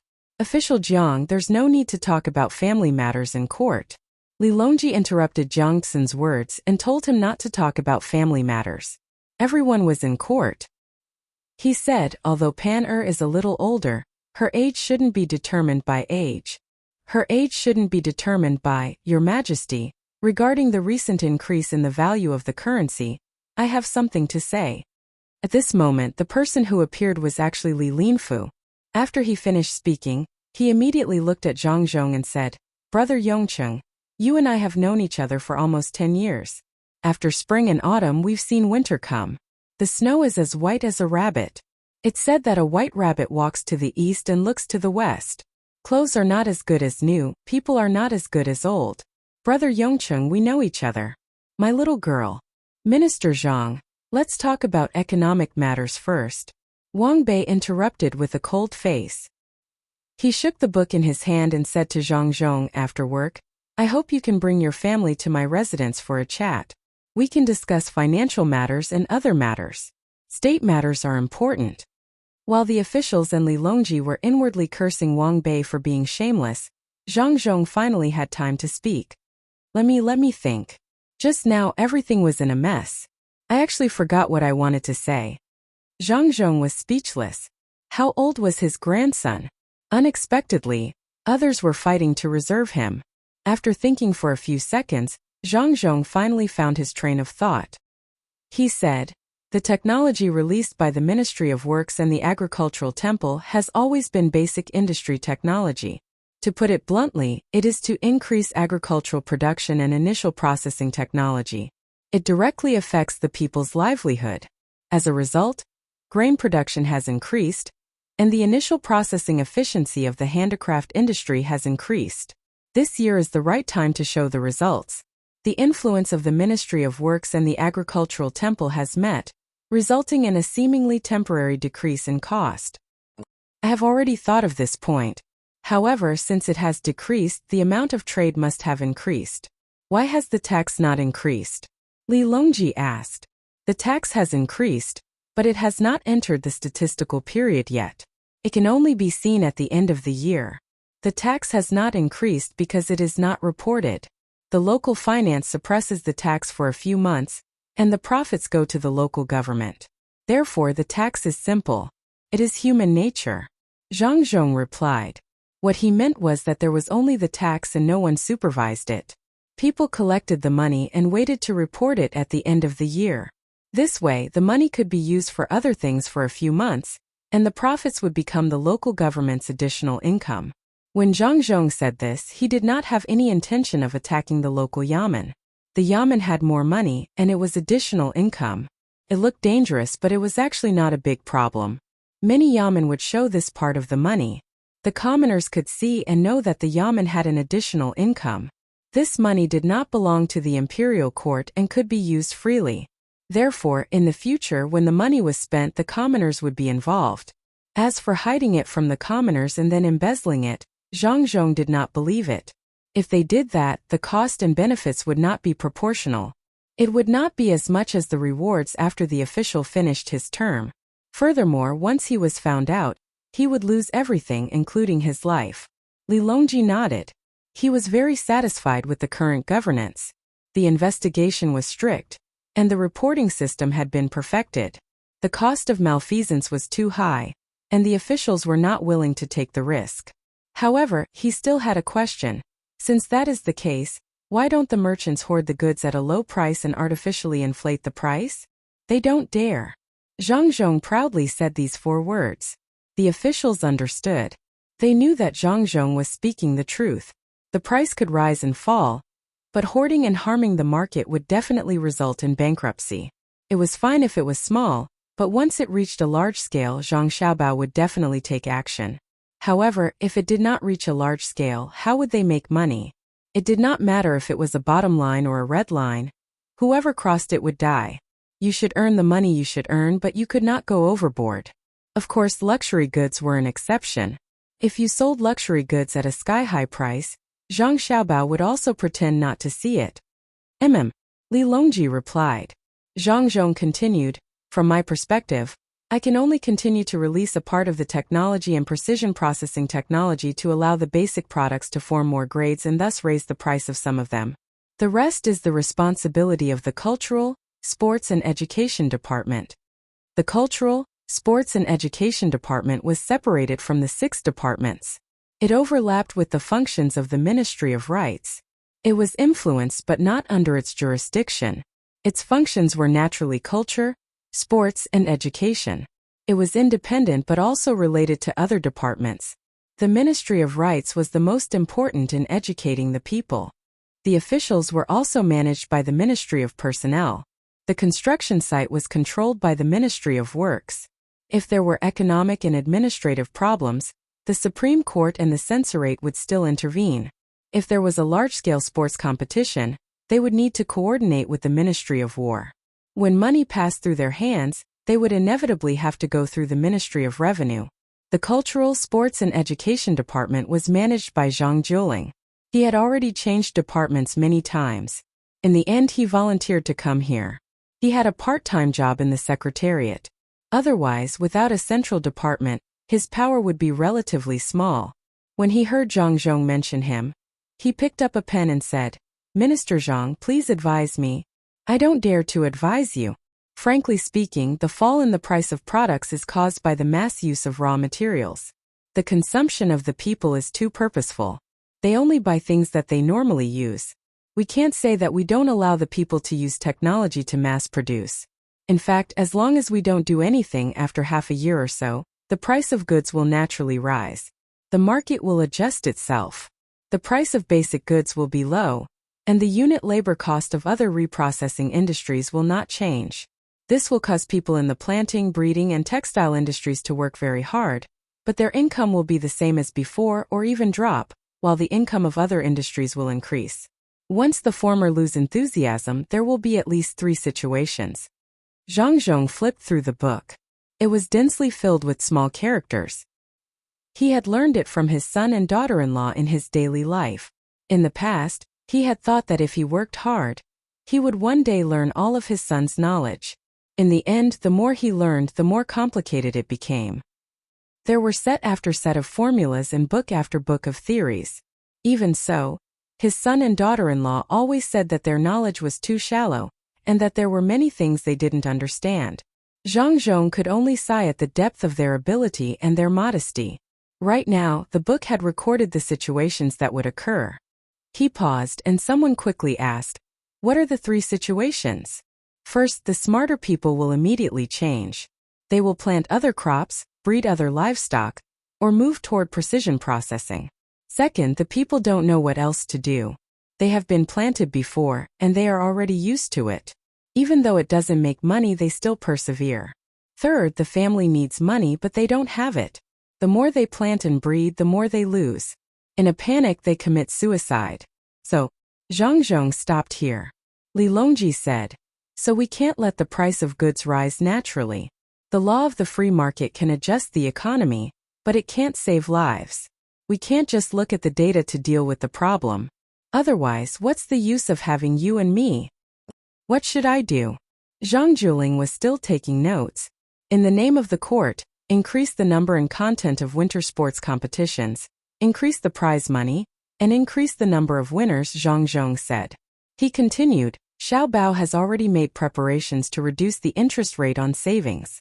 I ask your majesty and everyone to pass this resolution. The good people will interfere with the purchasing power of money. The Ministry of Works and the Agriculture Temple will release a portion of the precision processing technology for free. At the same time, the bank will provide an interest-free 3-year loan related to the technology. The interest rate of the bank's reserves will remain unchanged for the time being. This will control the annexation of the merchants and prevent them from using this opportunity to expand their private industry. The officials, including Li Longji, were all writing and drawing with their heads lowered. They were calculating whether the implementation of the various measures was in line with their expectations. After a while, everyone stopped writing. Anything else? Li Longji asked. Yes, write articles in various newspapers and magazines. Write stories about the value of life and even make up stories. Let the people cherish their current lives and don't commit suicide. Especially write about the benefits that appear in the Tang Empire. Compare it with the past and paint a better future. You persevered through so much hardship in the past. Now you die for a little money. Isn't it not worth it? With the benefits of the imperial court, even if you don't have money, you can still eat, raise your child, and treat your illness. As Zhang Zhong spoke, he began to reminisce about the years before he had his son, Xiao Bao. It was really tough. Even the clan head didn't have it easy, much less the farmers. Then with his son Xiao Bao, everything began to change. Not only did his family change, but the world of the Tang Empire also changed. Many officials, including Li Longji, began to reminisce when they heard about the benefits. Some of them smiled as they reminisced. There was a trace of confidence, a trace of pride, and a trace of accomplishment. They even thought, Li Gue Wuqi Shangyang Guanzhong Sanghangyang, you were powerful back then. If you have the ability, why don't you try it in the Tang Empire now? Your political and economic methods are simply too weak. Do you know what the production relationship between the private economy and the public economy is? Do you understand the interaction between monetary control and the GNP? Do you know what the final function of the industrial system is? I know, and it's a very simple question. I even know how the international currency exchange process works. What is the point of subduing the enemy without fighting? I can make the people I bully continue to beg me to bully them. But even so, I still have to be careful, treading on thin ice, not daring to make any mistakes. Because in the current Tang Empire, I understand that my ability is not enough to control the current economic situation of the Great Tang. It's too complicated. I can't just rely on the data to govern. I have to understand the psychology of the people of every class. What I'm considering now isn't whether the national treasury has enough money, but how to properly spend this money and raise the living standards of the people. People like you think that earning money for the national treasury is very impressive, but in my view, it's truly lamentable. Is it difficult to fill the national treasury with money? It's not difficult. If I don't consider the actual situation of the people, I can fill the national treasury. But this isn't my goal. I can't be that selfish. To me, what's difficult is to let the people of the Great Tang feel the warmth of winter, to let the elderly enjoy the rest of their lives, and to let the children smile. What politician, what economist, what strategist, what writer, all of them can stand aside. With me here, do you have the right to speak? But even so, I'm just one of the many people standing in the court. What I know are the basic qualities that all the officials present in Hanyuan Palace must have. I'm just that ordinary, but I'm also proud. I'm proud of the Great Tang Empire. If you were still here, the Great Tang Empire could wipe out all of your countries in a year, Just because I, who is stronger than you, am so ordinary in the great Tang Empire. What's it called again? Oh, foundation. The officials all had their own thoughts. Li Longji also went through some bitter memories and then looked at the officials below and said, "Everyone, you still have to work hard. Yongqing, is there anything else?" Zhang Zhong nodded. "There is, but it's not about this matter. It's about next spring. Xiao Bao and Cuckoo plan on a large-scale construction project, estimated to cost 100 million strings of coins." "How much?" Li Longji, who had always been calm, couldn't help but cry out in surprise. The others' expressions changed again and again. 100 million strings of coins, 100 billion won. My family will pay 10 million strings of coins, Your Majesty will pay 10 million strings of coins, the National Treasury will pay 20 million strings of coins, the Great Tang Bank will pay 10 million strings of coins, and the remaining 50 million strings of coins will be raised by Xiao Bao and Cuckoo, but not by my family. My family can't take out so much cash. Oh, Xiaobei and the others may pay 1 million strings of coins, but that's not included. They can pay as much as they want. There's also the group set up by our officials. The recent financial data has been good, and everyone will receive dividends during the new year. Let's set aside the 1 million strings of coins first. Zhang Zhong calmly listed out the items, all in units of 10,000 strings of coins. Wang Bei's expression was not very good. He couldn't help but cough twice and say, "Brother Yongqing, as an individual, I don't object to the group paying 1 million strings of coins. But why didn't my Ministry of Revenue receive any news of such a large amount of money?" "Because the news was only released today," Zhang Zhong said calmly. "Your Majesty." Wang Bei pretended to be indignant. Li Longji frowned. A pencil was twirling in his hand. Before it fell to the ground, it suddenly paused. He said, "Minister Zhang, I want to talk to you." Wang Bei was happy, and the corners of his mouth curled up. "I know you always think that Xiao Bao and Cuckoo are very capable, but no matter how capable they are, raising 50 million strings of coins is difficult. Next year's budget for healthcare, education, retirement, employment, and other welfare departments should be made first. If the National Treasury still has a surplus, it can increase the investment. In addition, I see all the civil and military officials in the court. In the past, their benefits and salaries were generous, and their family property was not lacking. If there is a surplus in the group's accounts, why not use it for the people in the country? Money will depreciate if left there. Money that doesn't depreciate, as discussed today, is worrying," Li Longji said with a heavy heart. Thus, countless angry gazes converged on Wang Bei. Wang Bei realized that it was really cold. He didn't know if the humidifying and warming fans that Zhang Zhong and Wang Bei had promised would be sent back to his house after the court. "Your Majesty, I impeach Zhang Zhong for not discussing with the head of the Secretariat about important matters concerning the country." Yu Wenrong's voice sounded. "I second the motion."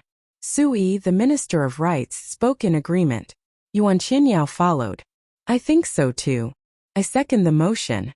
Another group of people impeached at the same time, including Xiao Song, the Minister of War. "I also impeach Zhang Xiaobao and Wang Wan, the Jidushi of Bohai Commander-in-Chief's office, for staying in the capital for too long. I'm afraid they have other motives." An official from the censorate took advantage of this matter to point the spearhead elsewhere. "Oh, then I want to know where you want them to go when you impeach them?" Li Longji asked. "I don't know. I only impeach them," the person replied. "Good, I already know." Li Longji praised. "I impeach Zhang Xiaobei, Wang Xiaoyuan, and the others for acting recklessly. I'm afraid they are heresy." Another official from the censorate was also unwilling to be left out. Seeing that others were impeaching them, he also spoke up. However, after he finished speaking, he realized that the situation seemed to be wrong. Why was the emperor unhappy? Previously, there was no problem with his colleagues impeaching Zhang Xiaobao and Wang Wan. Then he looked at Yuan Qianyao and Yu Wenrong. The two of them were from the head of the Secretariat. Seeing the two of them giving him a look, he then realized that he had impeached the wrong person.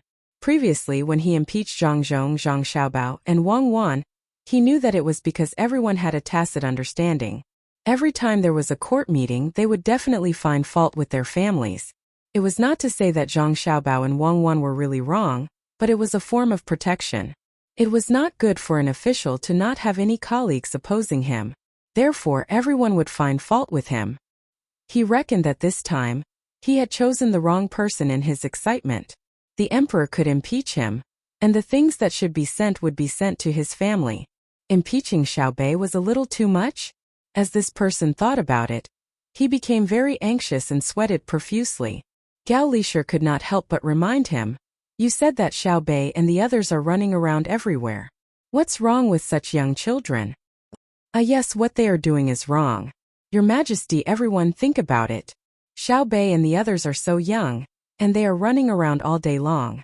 How worrying is that? Don't they think about what will happen if they are tired?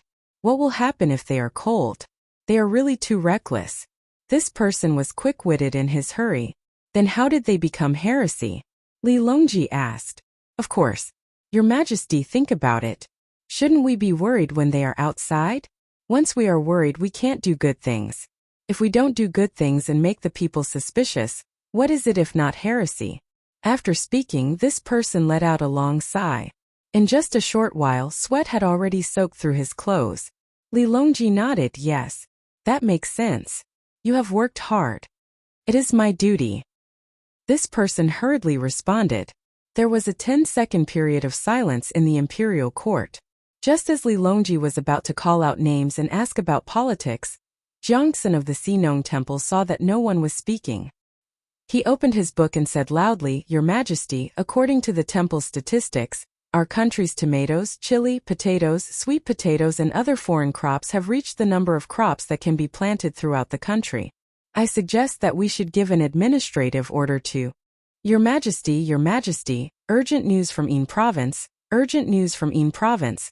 Without waiting for Jiangxin to finish speaking, a loud shout came from the entrance of Hanyuan Palace. Luo Bin rode a wide-wheel mountain bike and appeared like the wind. The officials were not paying attention to the bike, but to what Luo Bin had shouted. What happened to Yin Province? A few seconds later, Luo Bin stopped and threw the bike to the side. He came to the table of the officials at the bottom and drank 2 mouthfuls of water. Then, he snatched the microphone and said, Your Majesty, Yin Province has reported that heavy snow has covered the sky and covered the earth. It has accumulated to the waist in half a day, and has not stopped for the entire night. In the villages far away, there are more than 1,500 people who have been blessed. Li Longji felt his heart beat faster and he felt weak all over. The officials also had solemn expressions. In the past, when the Great Tang's technology was not advanced and there were no medical or education benefits, the lives of 1,500 people would not matter to them. Which day did people not die? Which year did people not die in disasters? Not to mention 1,500 people, even if 15,000 people died, they would still be fine. When they fled for their lives, hundreds of thousands of people lost their homes. Countless people died on the road. They were already used to it. However, it was different now. There was no drought now, and hundreds of thousands of people did not have food to eat. It was even more impossible for people to trade their children for food. As long as people were still alive, other problems were not a problem. But suddenly, there was a place where 1,500 people lived, and the snow was up to their waists in half a day. It had been snowing for an entire day and night, and it still had not stopped. That person bastard! Li Longji slammed the table and stood up, glaring at him angrily. Luo Bin hurriedly took 2 deep breaths and said, Your Majesty, please forgive me, please calm down. There were more than 1,500 people, and they were all trapped in the thick snow. However, the 10 patrol inspectors of the Imperial Court called last night and urgently dispatched troops to rescue them. Li Longji gritted his teeth and pointed at Luo Bin. This lowly one deserves to die. I ran too fast. Your Majesty, please calm down. Luo Bin grabbed the microphone and knelt there, not daring to raise his head. Li Longji slowly sat down, thought for a moment and said, What did Minister Zhang say about the administration of corn? Replying to Your Majesty, because the people in many places are used to planting a certain crop and are not familiar with the new crop, they do not accept it. I think that an administrative order should be issued to force the local people to plant corn. Jiangxin glanced at Luo Bin, pretended not to see him, and answered the emperor's question. Must an administrative order? I think that other methods can be used. For example, the newspapers can say that Xiao Bao and Cuckoo support the planting of corn. How about that? Li Longji expressed his own thoughts. Very good. Your Majesty, please inform the two of them. Jiang Xin was waiting for these words. He couldn't go to Zhang Xiaobao and Wang Wan to discuss and ask them to come forward. Li Longji nodded, and then suddenly said, speaking of corn, I have specially built a cold storage for all of you this year. Before the harvest, I have stored a lot of corn ears. During the new year, each of you will be given a few hundred ears to bring home for your children to eat. Thank you, Your Majesty. The officials didn't need to rehearse, and tacitly said their thanks in unison. As for Luo Bin, no one cared about him for the time being. It was as if they had already forgotten about the news they had just received. This lowly one. Does this lowly one also have some? Luo Bin originally wanted to ask about the disaster areas, but the moment the words left his mouth, he changed his mind. No. Go ask Xiaobao and Cuckoo for some. In the future, say everything in one breath and then leave. Li Longji angrily glared at Luo Bin and said. Luo Bin hurriedly said, yes, this lowly one will take his leave.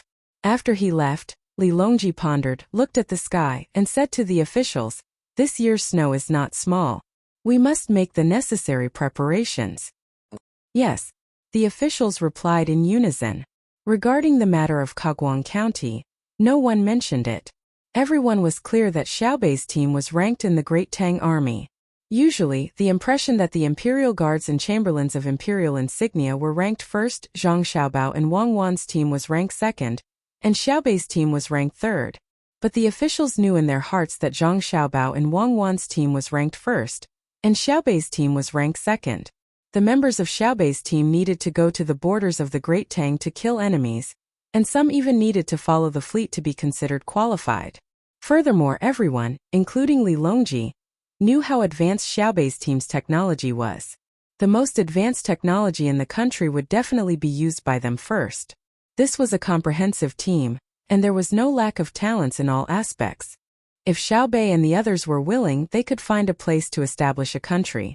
The infrastructure, education, medical, military, finance, foreign affairs, research, and other departments would be able to support them immediately. With such a strong team providing disaster relief, if they still couldn't do it, they wouldn't be able to think of a solution in the imperial court. Could it be that they really had to continue sending Zhang Xiaobao and Wang Wan's team to protect the seedlings? Even if they were sent out, there wouldn't be enough time. Li Longji thought the same, but he couldn't help but think about Xiaobei and the others. Thus, the topic of the imperial court passed very quickly. No one continued with the impeachment, and they immediately settled the matter. Seeing that the morning court was about to disperse, Luo Bin suddenly ran back and shouted, reporting to the emperor, in the area under the Bohai Commander-in-Chief's office, Regional Commander Zhang Xiaobao and Deputy Regional Commander Wang Wan are outside the hall seeking an audience. When Li Longji heard this, his eyes widened, and he couldn't help but think of what Xiaobei had said before. What are they trying to do? The officials were also stunned, and then they looked at Zhang Zhong. Zhang Zhong's eyes were filled with confusion. While Zhang Zhong was in a daze, Xiaobei and the others were in a daze. When they woke up early in the morning, the surrounding snow was piled high. From time to time, there would be people pushing snow into the distance. The snow that fell naturally was already above Xiaobei and the others' heads. The snow that was blown by the wind had piled up to more than 3 meters high. There were always people in charge of clearing the snow in the camp. After piling it up into a small pile, they would use a makeshift sleigh to move it far away. They didn't dare to pile it up near the camp, for fear that the wind would blow and bury the tent. What made Xiaobei and the others confused was not how heavy the snow was, but what they were going to do when the children, who were supposed to rest until noon, were woken up by the adults in Kagwang County. Many of the children were as confused as Xiaobei, and the others when they opened their eyes. After thinking for a while, they realized that they were in the camp and not at home. From the children's rosy complexions, one could tell that they had slept very well last night. From the way they rubbed their eyes, one could tell that they hadn't slept enough. Under the watchful eyes of Xiaobei and the others, the adults in the county began to take out the 2 memorial tablets and found a high place to place them steadily. Then they lit incense and led the children to kneel down, saying all sorts of praises. After about 2 minutes, Sun Mao took the lead and shouted loudly, Ancestors and ancestors, I have a will in the underworld. To the heavens and to the earth I pray for justice. Today the people of Tang must not die in vain. Xiaobao Cuckoo will live forever and be safe. The other county citizens who could speak also shouted in unison, "My heart, I wish to carry out the will of the heavens. Xiaobao Cuckoo will live forever." Some of the children who couldn't speak also started to babble. Xiaobei and the others were so confused. They felt a kind of solemnity, and a kind of piety from the people in the county. Except for the children who didn't know anything, no one acted casually. Even the children were shouting words that only they knew the meaning of, and they didn't cry or make a fuss. Su Yilong and Wei Wei opened their mouths. Today they finally felt the power of Zhang Xiaobao and Wang Wan in the Tang Empire. It was more direct than when the whole Tang Empire came to congratulate them on their marriage. What time was it? When the people fled from the disaster, they didn't forget to bring the memorial tablets of longevity with them. The first thing they did when they woke up in the morning was to burn incense.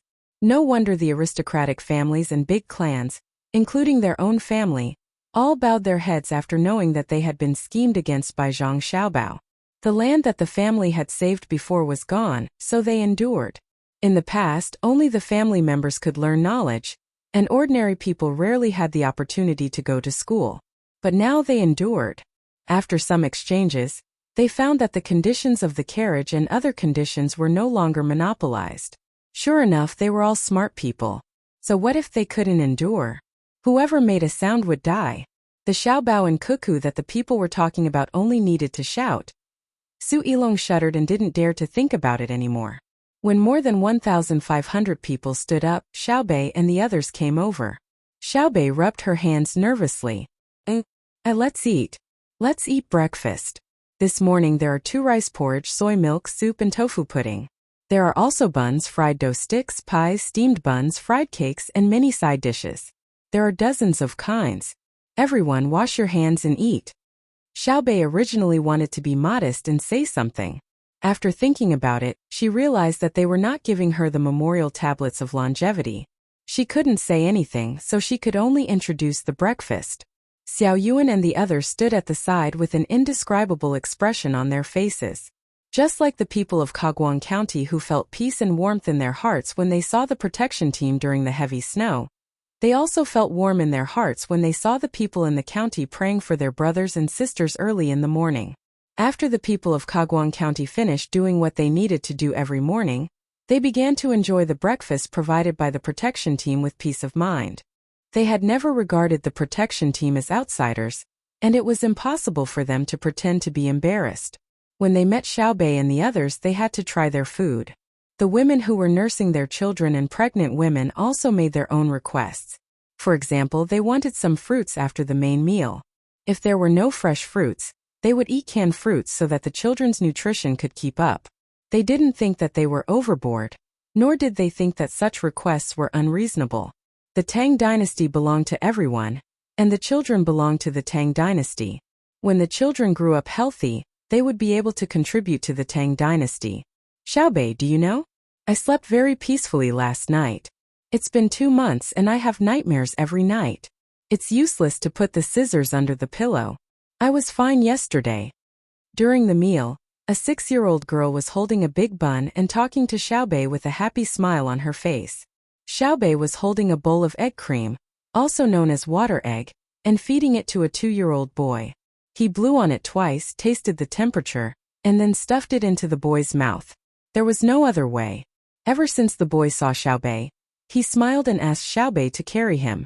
He refused to leave Xiaobei while eating. Hearing the girl's words, Xiaobei temporarily stopped what he was doing and said, "Me too. I slept very well last night.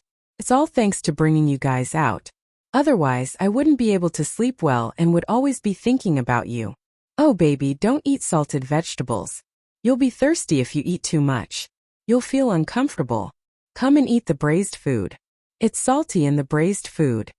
Today's breakfast was indeed very sumptuous. It was just to show off to the people of Kagwang County, or to put it another way, he was afraid that the people of the county would be picky. The boy in Xiaobei's arms was very obedient. He ate whatever he was told to eat. He smiled after taking a bite. He smiled at everyone he saw.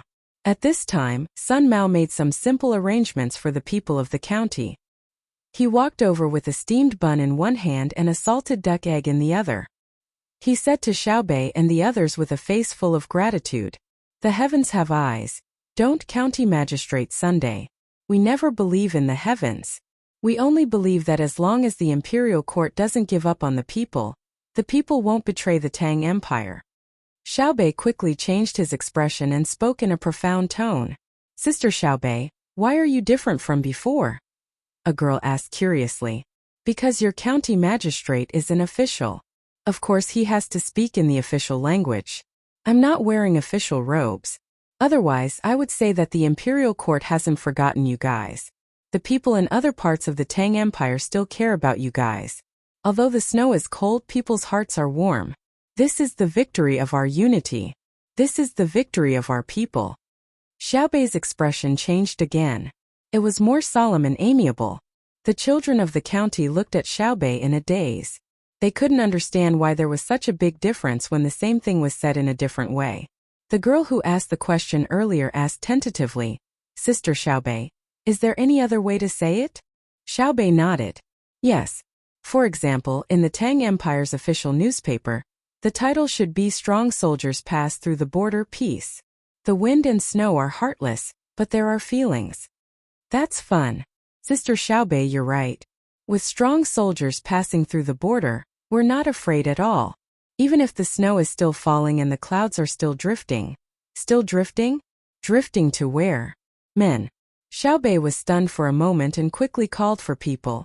"There are already people getting ready. It was difficult to judge the terrain last night.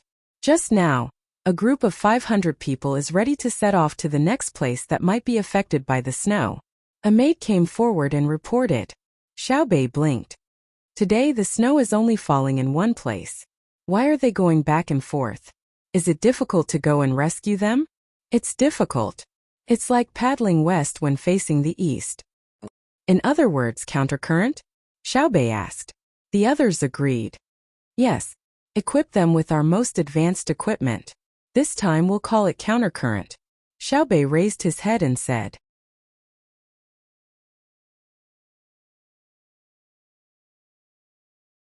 Chapter 6.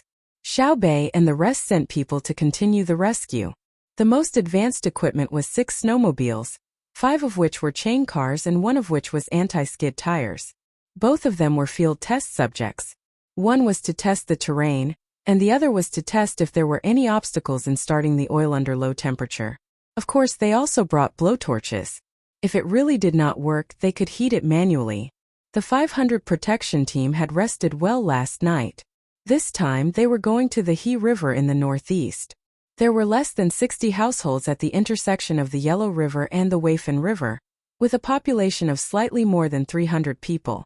This was the last populated area in the surrounding area. As for whether there were a few families who went there to build thatched huts, there were probably some, but there was no way to save them. There were no markings on the military and administrative maps. Where could they find people in such a snowy day? Therefore, Xiaobei and the rest could only comfort themselves. They thought that when winter came, the minority or those who lived alone would go to places with more people to live. Otherwise, many of their living materials would be difficult to guarantee. If they really did not go down the mountain to live with others, they could only pray for their own good luck. It was impossible for them to pull more than 20,000 people to carry out a carpet search. Moreover, the person they were searching for was unknown. The 500 selected people set off just like that. They brought snowmobiles, sledges, oxygen tanks, as well as heating, heat preservation, and chilblains medicine and food. What they needed to do was not to stop the snow from falling, nor did they need to build houses for the locals. They just needed to bring them out. Xiaobei and the rest believed that the locals would not freeze to death immediately. It was definitely not a problem for them to last for 2 days. The biggest danger was not from the snow, but self-abandonment. Losing contact with the outside world for a long time would torture people to the point of insanity. "I hate this heavy snow more and more. Not only is it delaying our journey, but it also makes us worry. TSK, do you think I will be afraid of snow? It's said that there's no way to defy the heavens when it comes to evil." "You're absolutely right," Xiaobei muttered, obviously trying to cheer himself up. He turned around and ordered, go back to the tents." Those who are going to class go to class, and those who are going to play play. The children of Kagwang County were very obedient. They split up according to their learning progress and were taught by the original workers. The younger children looked for toys to play with. There were also some who ran outside the tent to stand in the open space, motionless as they watched the snow fall. No one knew what they were thinking. The children's world was always so colorful and unpredictable. The members of the protection team began to set up new tents and prepared delicious food in advance. When the people of Hehe arrived, they would eat and rest immediately. Sister Xiaobei, why don't you go out and help and tell them what to do? Aren't you the leader? A servant girl who had been talking to the rag doll for a few minutes suddenly remembered something and immediately asked Xiaobei about it. Xiaobei patted the girl's head and narrowed his eyes. He smiled and said, if I don't help them, I'll be doing them a huge favor. I don't know anything, so how can I help? Professional matters should be left to the professionals. Let's not add to the mess, okay? Big Brother once said, don't be afraid of a godlike opponent, but be afraid of a pig-like teammate. Really? The little girl thought that Xiaobei's words were very interesting. With one hand on her waist and the other holding the rag doll, she tilted her head and asked. Xiaobei nodded vigorously. It's true. Right now the honest me will make them feel more at ease. Then I can only bring you guys along to play. Come, I'll teach you kids who aren't old enough to enter school to sing nursery rhymes. All the children who could speak and weren't old enough to enter school gathered together with Xiaobei and the others. They earnestly learned and sang. This was another form of education. The nursery rhymes contain the basic numbers needed to enter school in the future, as well as the understanding of various words. Although there were no merchants in Kagwang County to sponsor the school was still built, and it was very good. The money was paid for by Xiaobei and the others. Just like what they said, the current Tang Empire could no longer rely on merchants to let its children study well. It was no longer like in the beginning, when it relied on merchants to invest money. The merchants who first participated in the Morning Sun operation now not only received gratitude, they also received non-collateral, interest-free, long-term repayment, and large credit loans from the Great Tang Bank. This included the priority to sell new products, as well as investment and technical guidance. In other words, even if they were penniless, they could still make a comeback. The morning sun not only shone on the children, but also on the soul of a nation. Now that there was no need for merchants to bear the cost of education, there were more merchants who were willing to invest. The money they invested could be exchanged for a small portion of tax benefits. Of course, this benefit couldn't be compared to the amount of investment. In addition, there was also the credit limit of the Great Tang Bank. This couldn't be shown immediately. If one wanted to obtain more support from the bank, they would need a lot of credit points. Even so, there were more and more merchants who were willing to spend money on education. It could be said that it was a habit, or it could be said that it was an atmosphere. In short, there were fewer and fewer merchants who invested in the school, while there were more and more merchants who invested in the school. For example, if they went out for a stroll and found a school, they would stand at the door and look around. When they found the person in charge, they would throw 20 strings of coins, take the receipt, and continue to stroll. There were many such cases. They were casual and convenient, but it was difficult to supervise. Faced with such a situation, Zhang Xiaobao and Wang Wan found Li Longji and very easily took out a set of supervision and management regulations. It included all aspects, and it was impossible to say that there were no loopholes. However, it was very difficult to find loopholes and use them to gain benefits. The amount of corruption could not exceed 50 strings of coins, because the overall amount fluctuated and the cycle was there. When this regulation was released, the officials of the imperial court were speechless.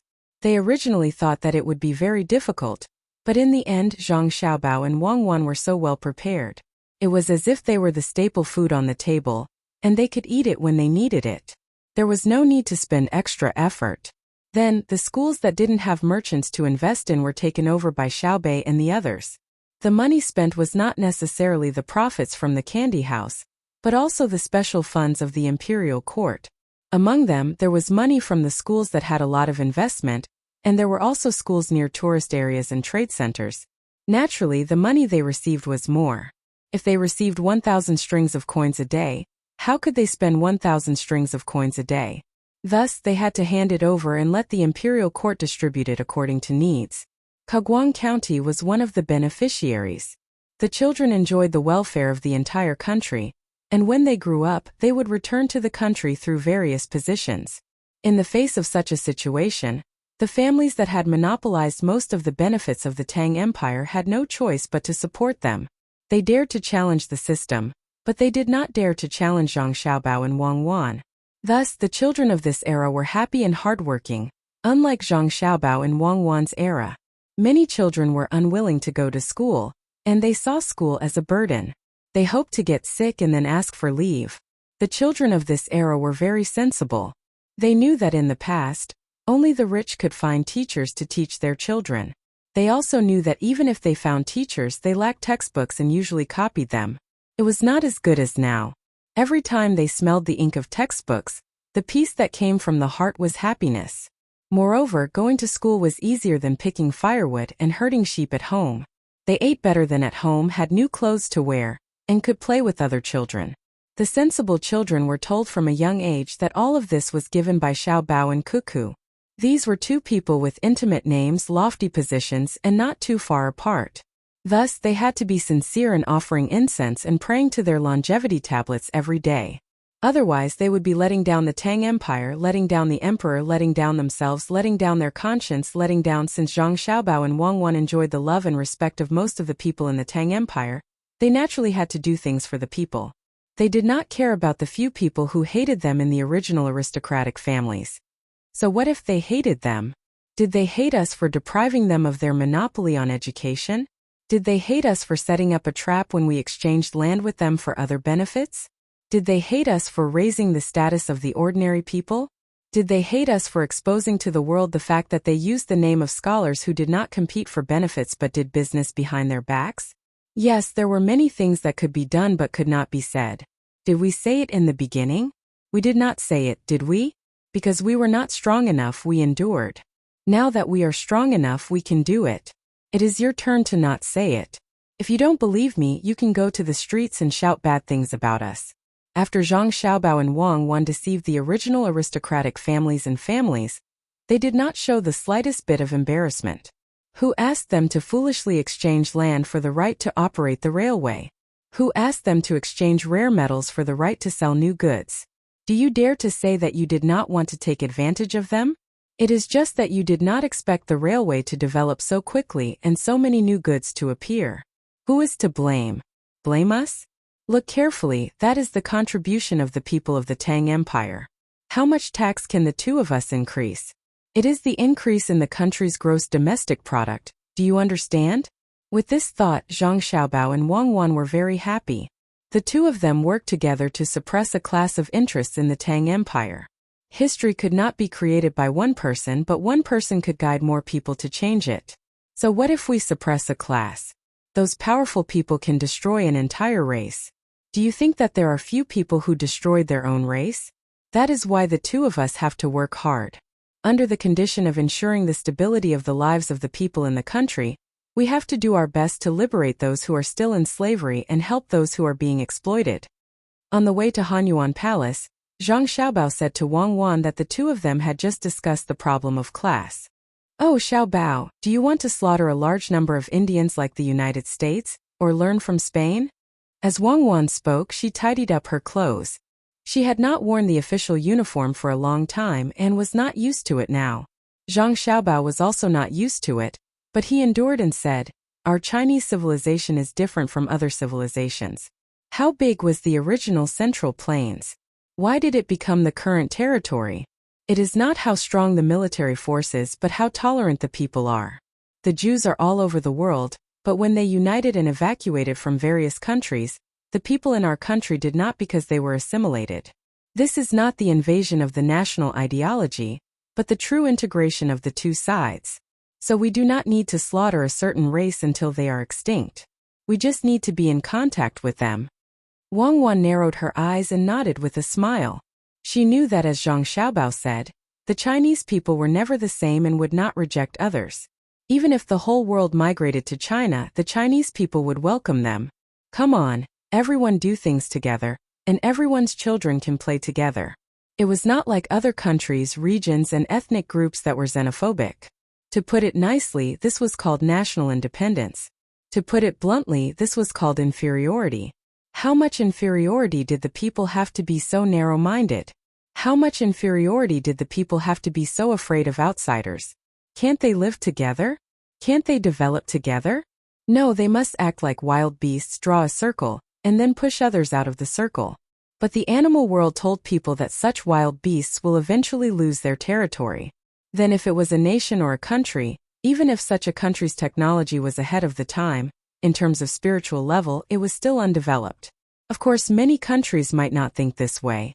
They believed that using knives and forks and eating separately was a sign of civilization. Everyone ate what was in front of them. In fact, China had been like this since a long time ago. They used knives and forks and ate separately. But later on, they found that this was not the way. Knives and forks were made of metal, and there was a shortage of food in China. It was best for everyone to eat together and use chopsticks. This was the wisdom and behavior of survival. In other words, using knives and forks and eating separately was not a way of eating that was praised and worshipped. It was something that China had done a long time ago. It was just that a small group of Chinese people were blinded by other countries' technology. They saw that other countries' technology was better than theirs, and they thought that everything was better. Eating meat cooked with a grilled method and using other people's name, they felt that it was fashionable. Even if it was a bowl of noodles using other people's name, they felt proud. The more she thought about it, the angrier Wang Wan got. She could not help but complain to Zhang Xiaobao. There were many stupid people in China back then, right? What's wrong now? Zhang Xiaobao was surprised. I'm angry. Look at how good the Tang Empire is now. In the past, when we attended banquets, there were always many people who thought that suits and Western gowns were formal wear. It was as if it was wrong to not wear it. They said that the guests were not allowed to enter, especially the men. They had to wear a suit and tie. When I was my brother's female companion, I wore a cheongsam and my brother wore a long gown. I didn't see the doorman dare to stop us and say that our attire was not proper. Especially when we went to America, the waiters there were very respectful and let us in directly. That was because they knew that my brother and I represented the cultural heritage of a country with a long history. Wang Wan touched her clothes and felt that it was no longer uncomfortable to wear the official uniform. This was heritage and the material was good. After hearing Wang Wan's words, Zhang Xiaobao frowned and thought for a while, then asked, "Which brother? Female companion? You're paying attention to this?" "My brother." Wang Wan felt that Zhang Xiaobao's IQ had obviously dropped at this moment. She had to add on to explain so that Zhang Xiaobao could return to normal. Zhang Xiaobao rolled his eyes and said, "Oh, your second brother, Wang Yueli, the kid who lacks earth in the 5 elements? He started wearing long gowns when he was in junior high, just like Kong Iji. It was said that one day when it rained, his cloth shoes were wet, and he found a pair of boots at the last minute. After putting them on, he still looked as good as before. That's because everyone wants to see the treatment that Kong Iji has never enjoyed. It's just that I don't know if he has Kaiwan Tongbao with him. It's best if he has 9 Kaiwan Tongbao, right? You want a plate of fennel beans and drink it with water mixed with yellow wine. You know my family very well." Wang Wan sneered and questioned. Zhang Xiaobao looked innocent. "I have to know who is coming to arrest me, right? If it was that chief of the main hall, I would let him suffer a little." Wang Wan asked. "Suffer what? If it were him, that kid would still kidnap the child. I would still have to exchange with him, but I don't want to die with him. He's too ugly. He doesn't trim his nose hair once in half a year. It's almost like a beard. Did he deliberately keep it and put conditioner on it?" Zhang Xiaobao spared no effort to attack the chief of the Special 2nd Division who had insisted on arresting him. Although this chief was at the level of the main hall and had a high position, Wang Wan's smile softened. She said, "At that time you were so domineering. You actually had so many checks from well-known banks on you. You scared that kid. Maybe he was hesitating at that time. But I knew that you would definitely take out that money to buy his life. He shouldn't have kidnapped the child in a place that used to be an orphanage. No one can challenge the dignity of the director. Hubby, you're a man." Oh honey, actually second brother is a good person. Although he wore boots once, he didn't take off his coat, right? Kong Iji didn't take off his coat either. He even gave the child fennel beans. What he wanted to teach the child was not the 4 ways to write the word hui. He wanted to teach the foundation of the Chinese language. This is just like how we tirelessly teach the Tang Empire's officials various economic methods. Even if it's the theory of fixed tax and value-added tax in a simple transaction, we have to gradually analyze it for the officials. We have to analyze the relationship between the increase of these 2 taxes and the increase of the local economic output and intermediate costs. We even have to give them guidance on consumer psychology. Why would the price of the same thing increase in the capital? What is the increase? Is it the influence of the regional CPI, the cost of the intermediate transportation link, the risk and loss of the product logistics, or the additional profit value pursued by the production area itself? Everything is to let the relevant people understand from the most basic aspects so that they can grasp and formulate policies more easily. During this process, have we done anything unnecessary? Yes, because some officials are stupid. If you don't add anything, they won't even know what the snake is. At that time, Kang Iji probably didn't think so much. He taught others the 4 ways to write the word hui just to show off. Many people thought that he was funny. Then I want to ask, is the word hui funny? Is the word hui funny in running script?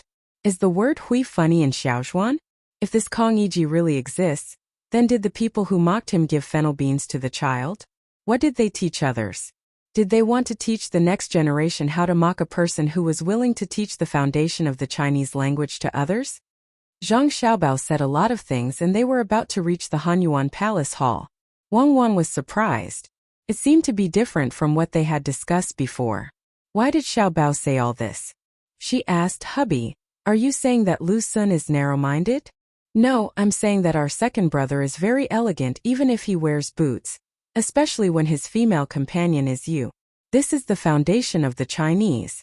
You didn't become the female companion of a strange man at a banquet in the West. You definitely belong to the category of beauty just like Kang Iji." Oh, Wang Wan understood. He was actually talking about this for a long time. She glanced at Zhang Xiaobao and said, "The difference between you and Xianglin's wife is that you know that there are wolves in winter, but your thinking is as dirty as other men." "Thank you. I've always been like father-in-law, even though he's a high-ranking official," Zhang Xiaobao said understandingly. Wang Wan gritted her teeth and said, "My father only has one woman, and that's my mother. He has never thought of anyone else." "Ah, then what should I do? Can I only have one woman, and that's my mother-in-law? That won't do. Xiaobao, for half a year I've decided to let you count the moon. Now be serious." Hanyuan Palace Hall. Hanyuan Palace Hall was indeed a serious place. It was so serious that Zhang Xiaobao and Wang Wan had to wear official robes. Even Xiaobei and the others had to do the same. During the imperial court, they usually rode their bicycles here. If you want others to feel the same sense of dignity, you need your race to have a certain level of strength. It's best to have a base first, such as Israel. So, when you wear traditional clothes in other countries and are looked at seriously, you should first think about whether your own race is strong or not. If you think that your own personality is strong, then you are too ridiculous. When you turn around and laugh at your race, you are not a human being. In Hanyuan Palace Hall, Li Longji and the civil and military officials did not laugh at Zhang Xiaobao and Wang Wan. Their expressions were very serious. It had nothing to do with the weather or the prestige of the officials. The direct reason was that they could not figure out why the 2 people below were wearing official robes to the imperial court today. The people who were usually calm and collected were actually so dignified. It made people feel uneasy. It was just as Li Longji had thought. What were they trying to do? Was the end of the world coming? Zhang Xiaobao and Wang Wan bowed and spoke into the microphone that someone nearby passed to them. This subject, Bohai Commander-in-Chief Office's Jidushi Zhang Xiaobao. This subject, Bohai Commander-in-Chief Office's Jidushi Wang Wan, pays respect to your majesty. There was a long line behind the microphone. It looked very inconvenient. Li Longji took a deep breath. He could already hear the sound of his own heartbeat. It made people nervous. "Minister Zhang, Minister Wang, dispense with the formalities, please sit." Li Longji responded in the manner of a proper ruler and minister. A little eunuch hurriedly ran over to prepare chairs. Luobin could not wait and went to the last 2 seats of the civil officials. He pushed them up and snatched their chairs and placed them behind Zhang Xiaobao and Wang Wan. Zhang Xiaobao and Wang Wan sat at the very bottom facing Li Longji. There were also civil and military officials on both sides. This position was very good. The other officials could see the two of them if they looked down. Is there an important matter? Li Longji asked. He unconsciously crossed his hands together. The officials controlled their breathing and waited for Zhang Xiaobao and Wang Wan's reply. This subject found out yesterday that the Tang dynasty's patrol inspector Zhang Xiaobai, Wang Xiaoyuan, and other officials encountered heavy snow on their way to Fengzhou. In order to help the local people, they are trapped in the open area of the Yellow River on the east side of Kaguang County. The transmission was interrupted. When this subject came, it had not yet been restored. Therefore, this subject wishes to ask the imperial court to send aid. Zhang Xiaobao explained the reason for his visit. There was a sigh of relief in Hanyuan Palace. Li Longji opened his crossed hands and glared at Zhang Xiaobao and Wang Wan. He said, I thought it was something serious. In the future, the two of you are not allowed to be so scary. The casual clothes you usually wear are more comfortable. Yes, casual clothes are better. Yes, it should be casual clothes. It's better than official clothes. The officials all agreed. When they saw Zhang Xiaobao and Wang Wan urgently request an audience in official clothes, they felt that the sky was falling. It was actually a trivial matter. It was too deceptive. It's not good for the two of us to be too casual in the imperial court. Wang Wan explained. You can be casual. In the future, when you meet someone, the two of you can go around from the back. There is no need to let others report. The officials are already working very hard every day. Don't add to their psychological burden. We already know that Xiaobai and the others are trapped. You and Xiaobao can send people to deliver things. What do you lack? It's not easy to allocate things at the moment. This subject will take them from the national treasury. Li Longji's mood brightened. He no longer spoke in a formal manner. Zhang Zhong also raised his sleeve to wipe the sweat on his forehead. Just now, he was also frightened. Although his son and daughter-in-law looked very good in official clothes, no official or commoner wanted to see the two of them in such formal clothes. After letting out a sigh of relief, Zhang Zhong put on a serious expression and shouted at Zhang Xiaobao and Wang Wan, Xiaobao cuckoo, why aren't the two of you at home looking after Mingming? Why are you running to Hanyuan Palace Hall to talk about such a small matter? Zhang Xiaobao stood up and cupped his hands. He said, Minister Zhang, this official does not dare to agree with your words. Don't talk to me about this. Today, I am not the Minister of Works. I am your father. Xiaobai and the others have more than 20,000 people in their team. They have all the supplies they need. Not to mention saving a disaster, they should be able to fight a siege against the enemy, right? Tell me, what do they lack? Zhang Zhong, who had always been serious and attached great importance to the imperial court, could not help it. The main reason was that he felt that it was not good to scare the emperor and other colleagues. Zhang Xiaobao was not to be outdone. They lack oil, especially diesel oil and kerosene. Father, husband is right. Xiaobai and the others lack the above two things. If it were normal times, they could use them sparingly and distribute according to the actual situation. For example, lighting can keep many places dark. For example, heating can seal tents. However, they are now facing disaster relief. Xiaobai and the others must give the commoners an impression of strong soldiers. They will choose to light up the entire night, choose to increase the overall temperature of the area, and choose to force their way through when they are in a hurry. What the commoners see is that no matter when, where, what the situation is, the most elite troops of the Tang Empire will face it easily. Even if the sky falls and the earth shatters, the place where the protection team appears will not move. Even if the mountains and seas are turned upside down, they will be able to turn the tide. Wang Wan cooperated with Zhang Xiaobao to add on.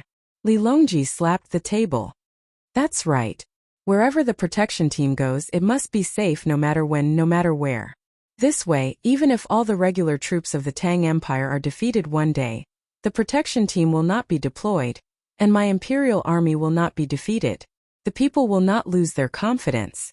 This is the last line of defense. Not only does it defend the territory, but it also protects the soul of the Tang Empire. Xiaobao, Cuckoo, Xiaobai and the others lack things. Send them. Your Majesty, it's impossible. We can't send them. The snow has already blocked the road. The Minister of War, Xiaosong, spoke the truth. He knew the army, so he knew how bad the environment was. Even Zhang Xiaobao and Wang Wan's protection team could not break through. Every step they took was a pit. There was no way out. It's you who can't send them. Li Longji was unhappy. You're a normal person. You're saying it's impossible. Many years ago, when it was snowing heavily in Feng State, we sent 10 tons of supplies a day. How much did we send back then? The Turks who were willing to surrender saw that the supply of supplies to Feng State increased instead of decreased. What we need is this willpower. When faced with a strong opponent, they will become stronger. They will not compromise or lower their heads. Otherwise, do you think the Turks who surrendered will live so obediently? Xiao Song hurriedly admitted his mistake. Yes, Your Majesty is right. We are all kites. What we play is to soar into the sky in adversity. If there is no adversity, we will not fly. Then, Provincial Governor Zhang, Deputy Provincial Governor Wang, can you teach us how to fly? Minister Zhang must be confident, right? Xiao Song pushed the problem to Zhang Xiaobao and Wang Wan. He did not forget to add fuel to the fire for Zhang Zhong. Zhang Zhong calmed down at this moment. He thought about it. His son and daughter-in-law were right. Xiaobai and Xiaoyuan promised to show their strongest side, so that the people would feel at ease. No matter how heavy the snow was, the people would definitely see the sun rise and the clouds parting. However, the corresponding consumption would increase. The diet was fixed. No matter how much you ate, you could not eat the food of more than a few people. Oil was the most scarce. When the children left, they knew that they had only brought an extra month's worth of oil. Because the total time from the capital to Feng State was not much, they had already considered the consumption of oil if they encountered unexpected situations. However, who would have thought that an abnormal heavy snow would suddenly fall? Thinking like this, Zhang Zhong put away his temper with the children and asked softly, Xiaobao Cuckoo, if you need money from your family, just take it. There is no need to disturb the court. Thank you for your understanding, father. The problem is not about money. It is a race against time. Send as much as possible to Xiaobai so that they will feel at ease. If it were a group of adult court officials, I could slowly gather the transportation resources and let them wait. However, Xiaobai and the others are our younger siblings. Yesterday, when we received the telegram, we did not immediately tell the emperor. Overnight, Cuckoo and I gathered the supplies, but when we woke up in the morning, we still could not make a telegram communication. Xiaobai and the others must be waiting for brother and sister to make a move. Every second that they wait, Cuckoo and I will feel heartache for one more second. Zhang Xiaobao spoke in a heavy tone. Wang Wan added, so after Xiaobao and I arranged everything, we went to the imperial court in our official robes. We requested the imperial court to issue a formal administrative order to rush to our younger siblings' aid. We didn't want to discuss in casual attire.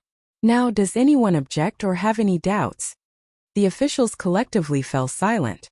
Even the Minister of Revenue Wang Bei, who had always stood on the opposite side of the Zhang family and Wang family, did not dare to object. They knew that Xiaobao and Cuckoo were serious. Anyone who dared to raise any questions would be the enemy of the Zhang family and Wang family for life. This was different from the usual disputes in the court. They also knew that Xiaobao and Cuckoo were wearing official robes to express their private feelings. If anyone objected, they would definitely resign. What would the emperor do? Wang Bei thought for a moment and said, Your Majesty, I think that Xiaobai, Wang Xiaoyuan, and the rest of the Tang patrol team are facing a severe test. To be honest, they are still children. We should not put all the pressure on them to save the people. Your Majesty, please issue a decree. Your Majesty, I agree. All the officials said in unison. Li Longji was relieved. He felt that this was what a real official should be like. It was fine to have conflicts in normal times, but at critical times, they should be unified and not fight among themselves. When the people of Tang were suffering, everyone's hearts were united. While the children were fighting, the adults could not fall behind. Thus he said, You are right. As long as there is help, I am willing to do my best. There will definitely be no financial problems. Wang Bei looked at Zhang Zhong and said, at this time he really did not have any selfish motives. He still remembered that when he offended Zhang Zhong, he stopped the benefits. Later, when his daughter-in-law was pregnant, he supplemented the benefits. Furthermore, the benefits that were specially made for the child were more expensive than before. He was telling himself that the child's matter had nothing to do with the political views of the adults. He wanted the child to stay away from filth. Now Wang Bei also knew that he had to put the child first. If he still wanted to use Xiao Bai and the others to attack the Zhang family and Wang family, he did not dare to think about the consequences. However, he had already made a mistake in his morals. Money is a small problem. Xiao Bao, Cuckoo, how do you plan to transport the things to the destination? Do we need to mobilize a group of eagles? Li Longji did not care about the money.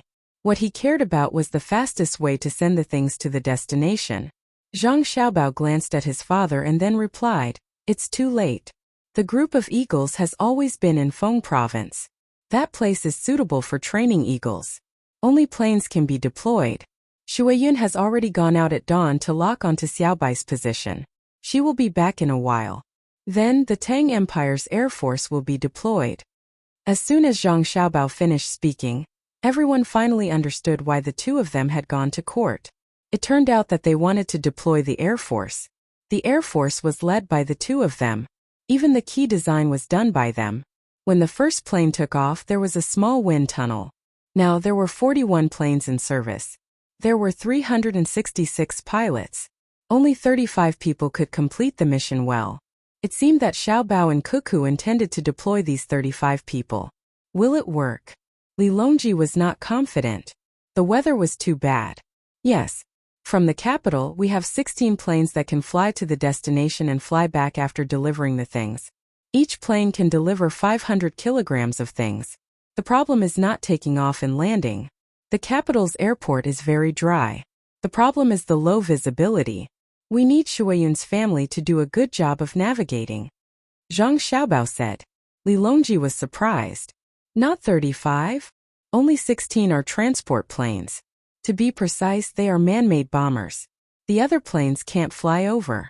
Oh, they can fly over, but they can't fly back. Zhang Xiaobao explained. Li Longji thought about it and realized that the transport planes could fly further. He then asked, why didn't we build transport planes in the past?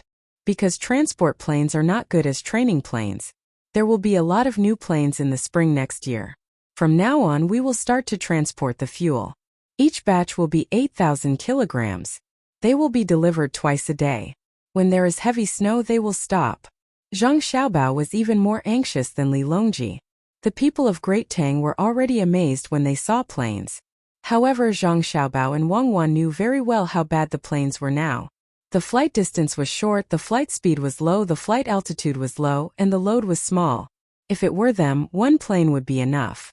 As long as there was no snow at the airport, the flying environment would not be a problem. They did not need to observe the ground with their eyes. However, their technology was not up to par, so they could only endure. They were used to having supplies airdropped to any place in the country. How could they adapt to such a situation? Minister of War Xiao Song sighed and asked, "Is it very dangerous?" "Yes, it's not just a little big, but we have to go. Don't think that we are just delivering some things to Xiaobei.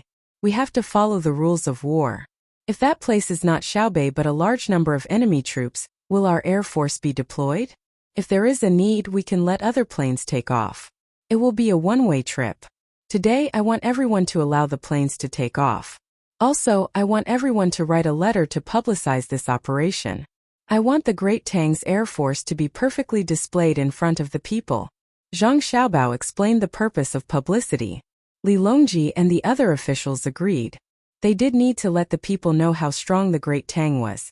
In the future, they could give other people a chance to survive.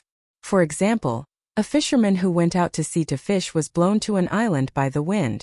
In the past, he and his family could only wait for news of his death. His family could not even get any news and could only guess. Then, with the aid of airplanes, the fisherman would adjust his mentality and stamina. He knew that his family would report him when they found out that he did not return. Then rescue boats would come out. At the same time, planes would take off to patrol the sea. If he maintained his mentality and stamina, he could live for a long time. There were also those who lost their way in the grassland.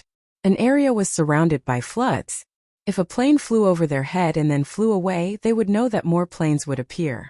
The education of patriotism was especially important. When he was in danger, the country would give him hope. When the country was faced with a choice between life and death, he would choose to protect the country. At the moment, the imperial court did not publicize airplanes, so the people were more familiar with Shuayun. When Shuayun was free, she would bring her family to various places in the Great Tang to familiarize themselves with the terrain. In the process, she would help others when they were in danger. When a small group of people was surrounded by wolves on the grassland, Shuayun's family appeared. The wolves did not even have the courage to fight with Shuayun's family, and were chased by Shuayun's family.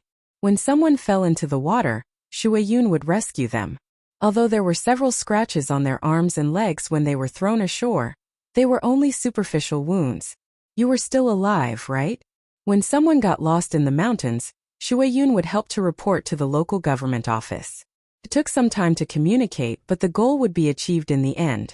Shuayun's family was such an existence. Their ability to find people was better than that of pilots. Many people in the wild would feel relieved when they saw Shuayun flying in the sky. The only pity was that since ancient times, there weren't many such intelligent animals. However, every time such an animal appeared, regardless of whether it was a cat, a dog, a cow, or a horse, it would be praised and valued by humans. Right now it was time for Shuayun to contribute.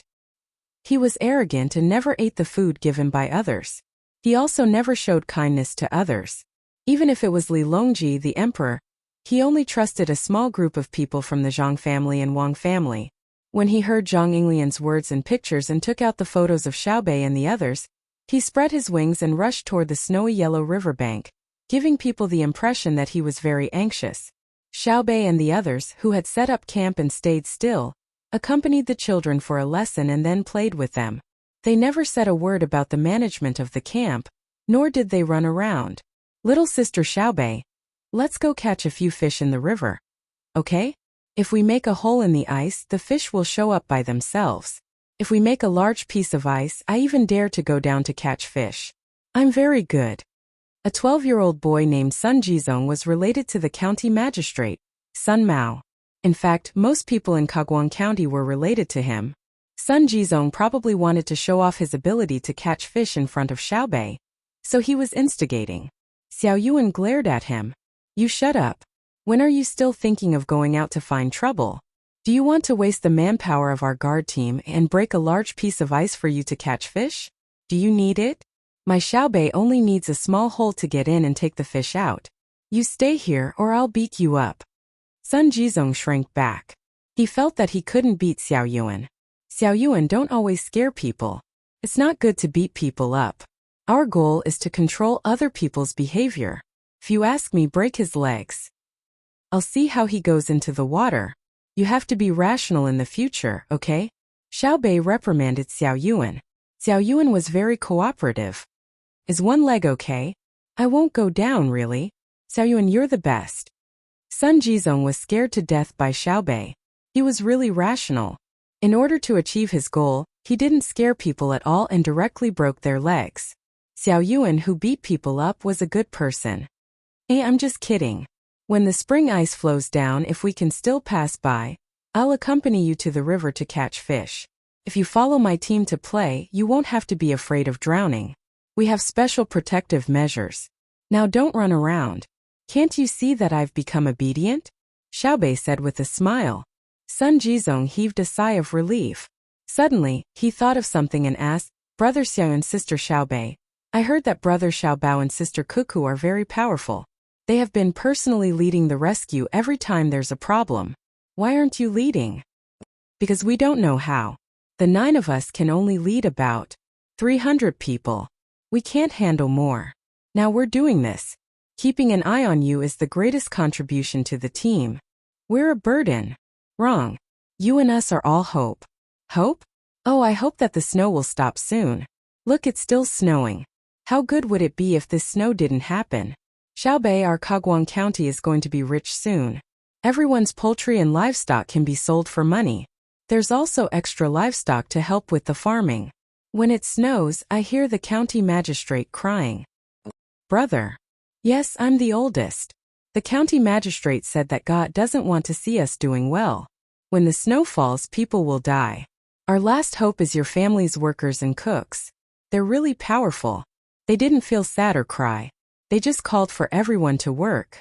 Then the seedling protection team came. The same clothes, the same backpack, and the same footsteps. At that time I felt that it wasn't a group of people but a mountain. Can you imagine it? At that time someone shouted at the top of his lungs to stop. Then boom boom boom boom. Then there was the sound of wind. They were so strong. We couldn't even line up properly. There were always people making small movements and people making noises. They had so many people but they were like rocks, not moving at all. Sun Jizong, who was already very sensible, explained the situation to Xiaobei and the rest. His eyes were full of admiration. Being praised, Xiaobei was happy. He narrowed his eyes and said humbly, "It's nothing. It's very normal. You said it too. They're the seedling protection team. You know how to farm. Didn't the seedlings stand very orderly? How can the people protecting them be bad? Actually, the powerful ones are here. Quick, prepare warm water and raw meat. Shui Yun is here." As Xiaobei spoke, he inadvertently raised his head and happened to see a figure moving about amidst the flying snow.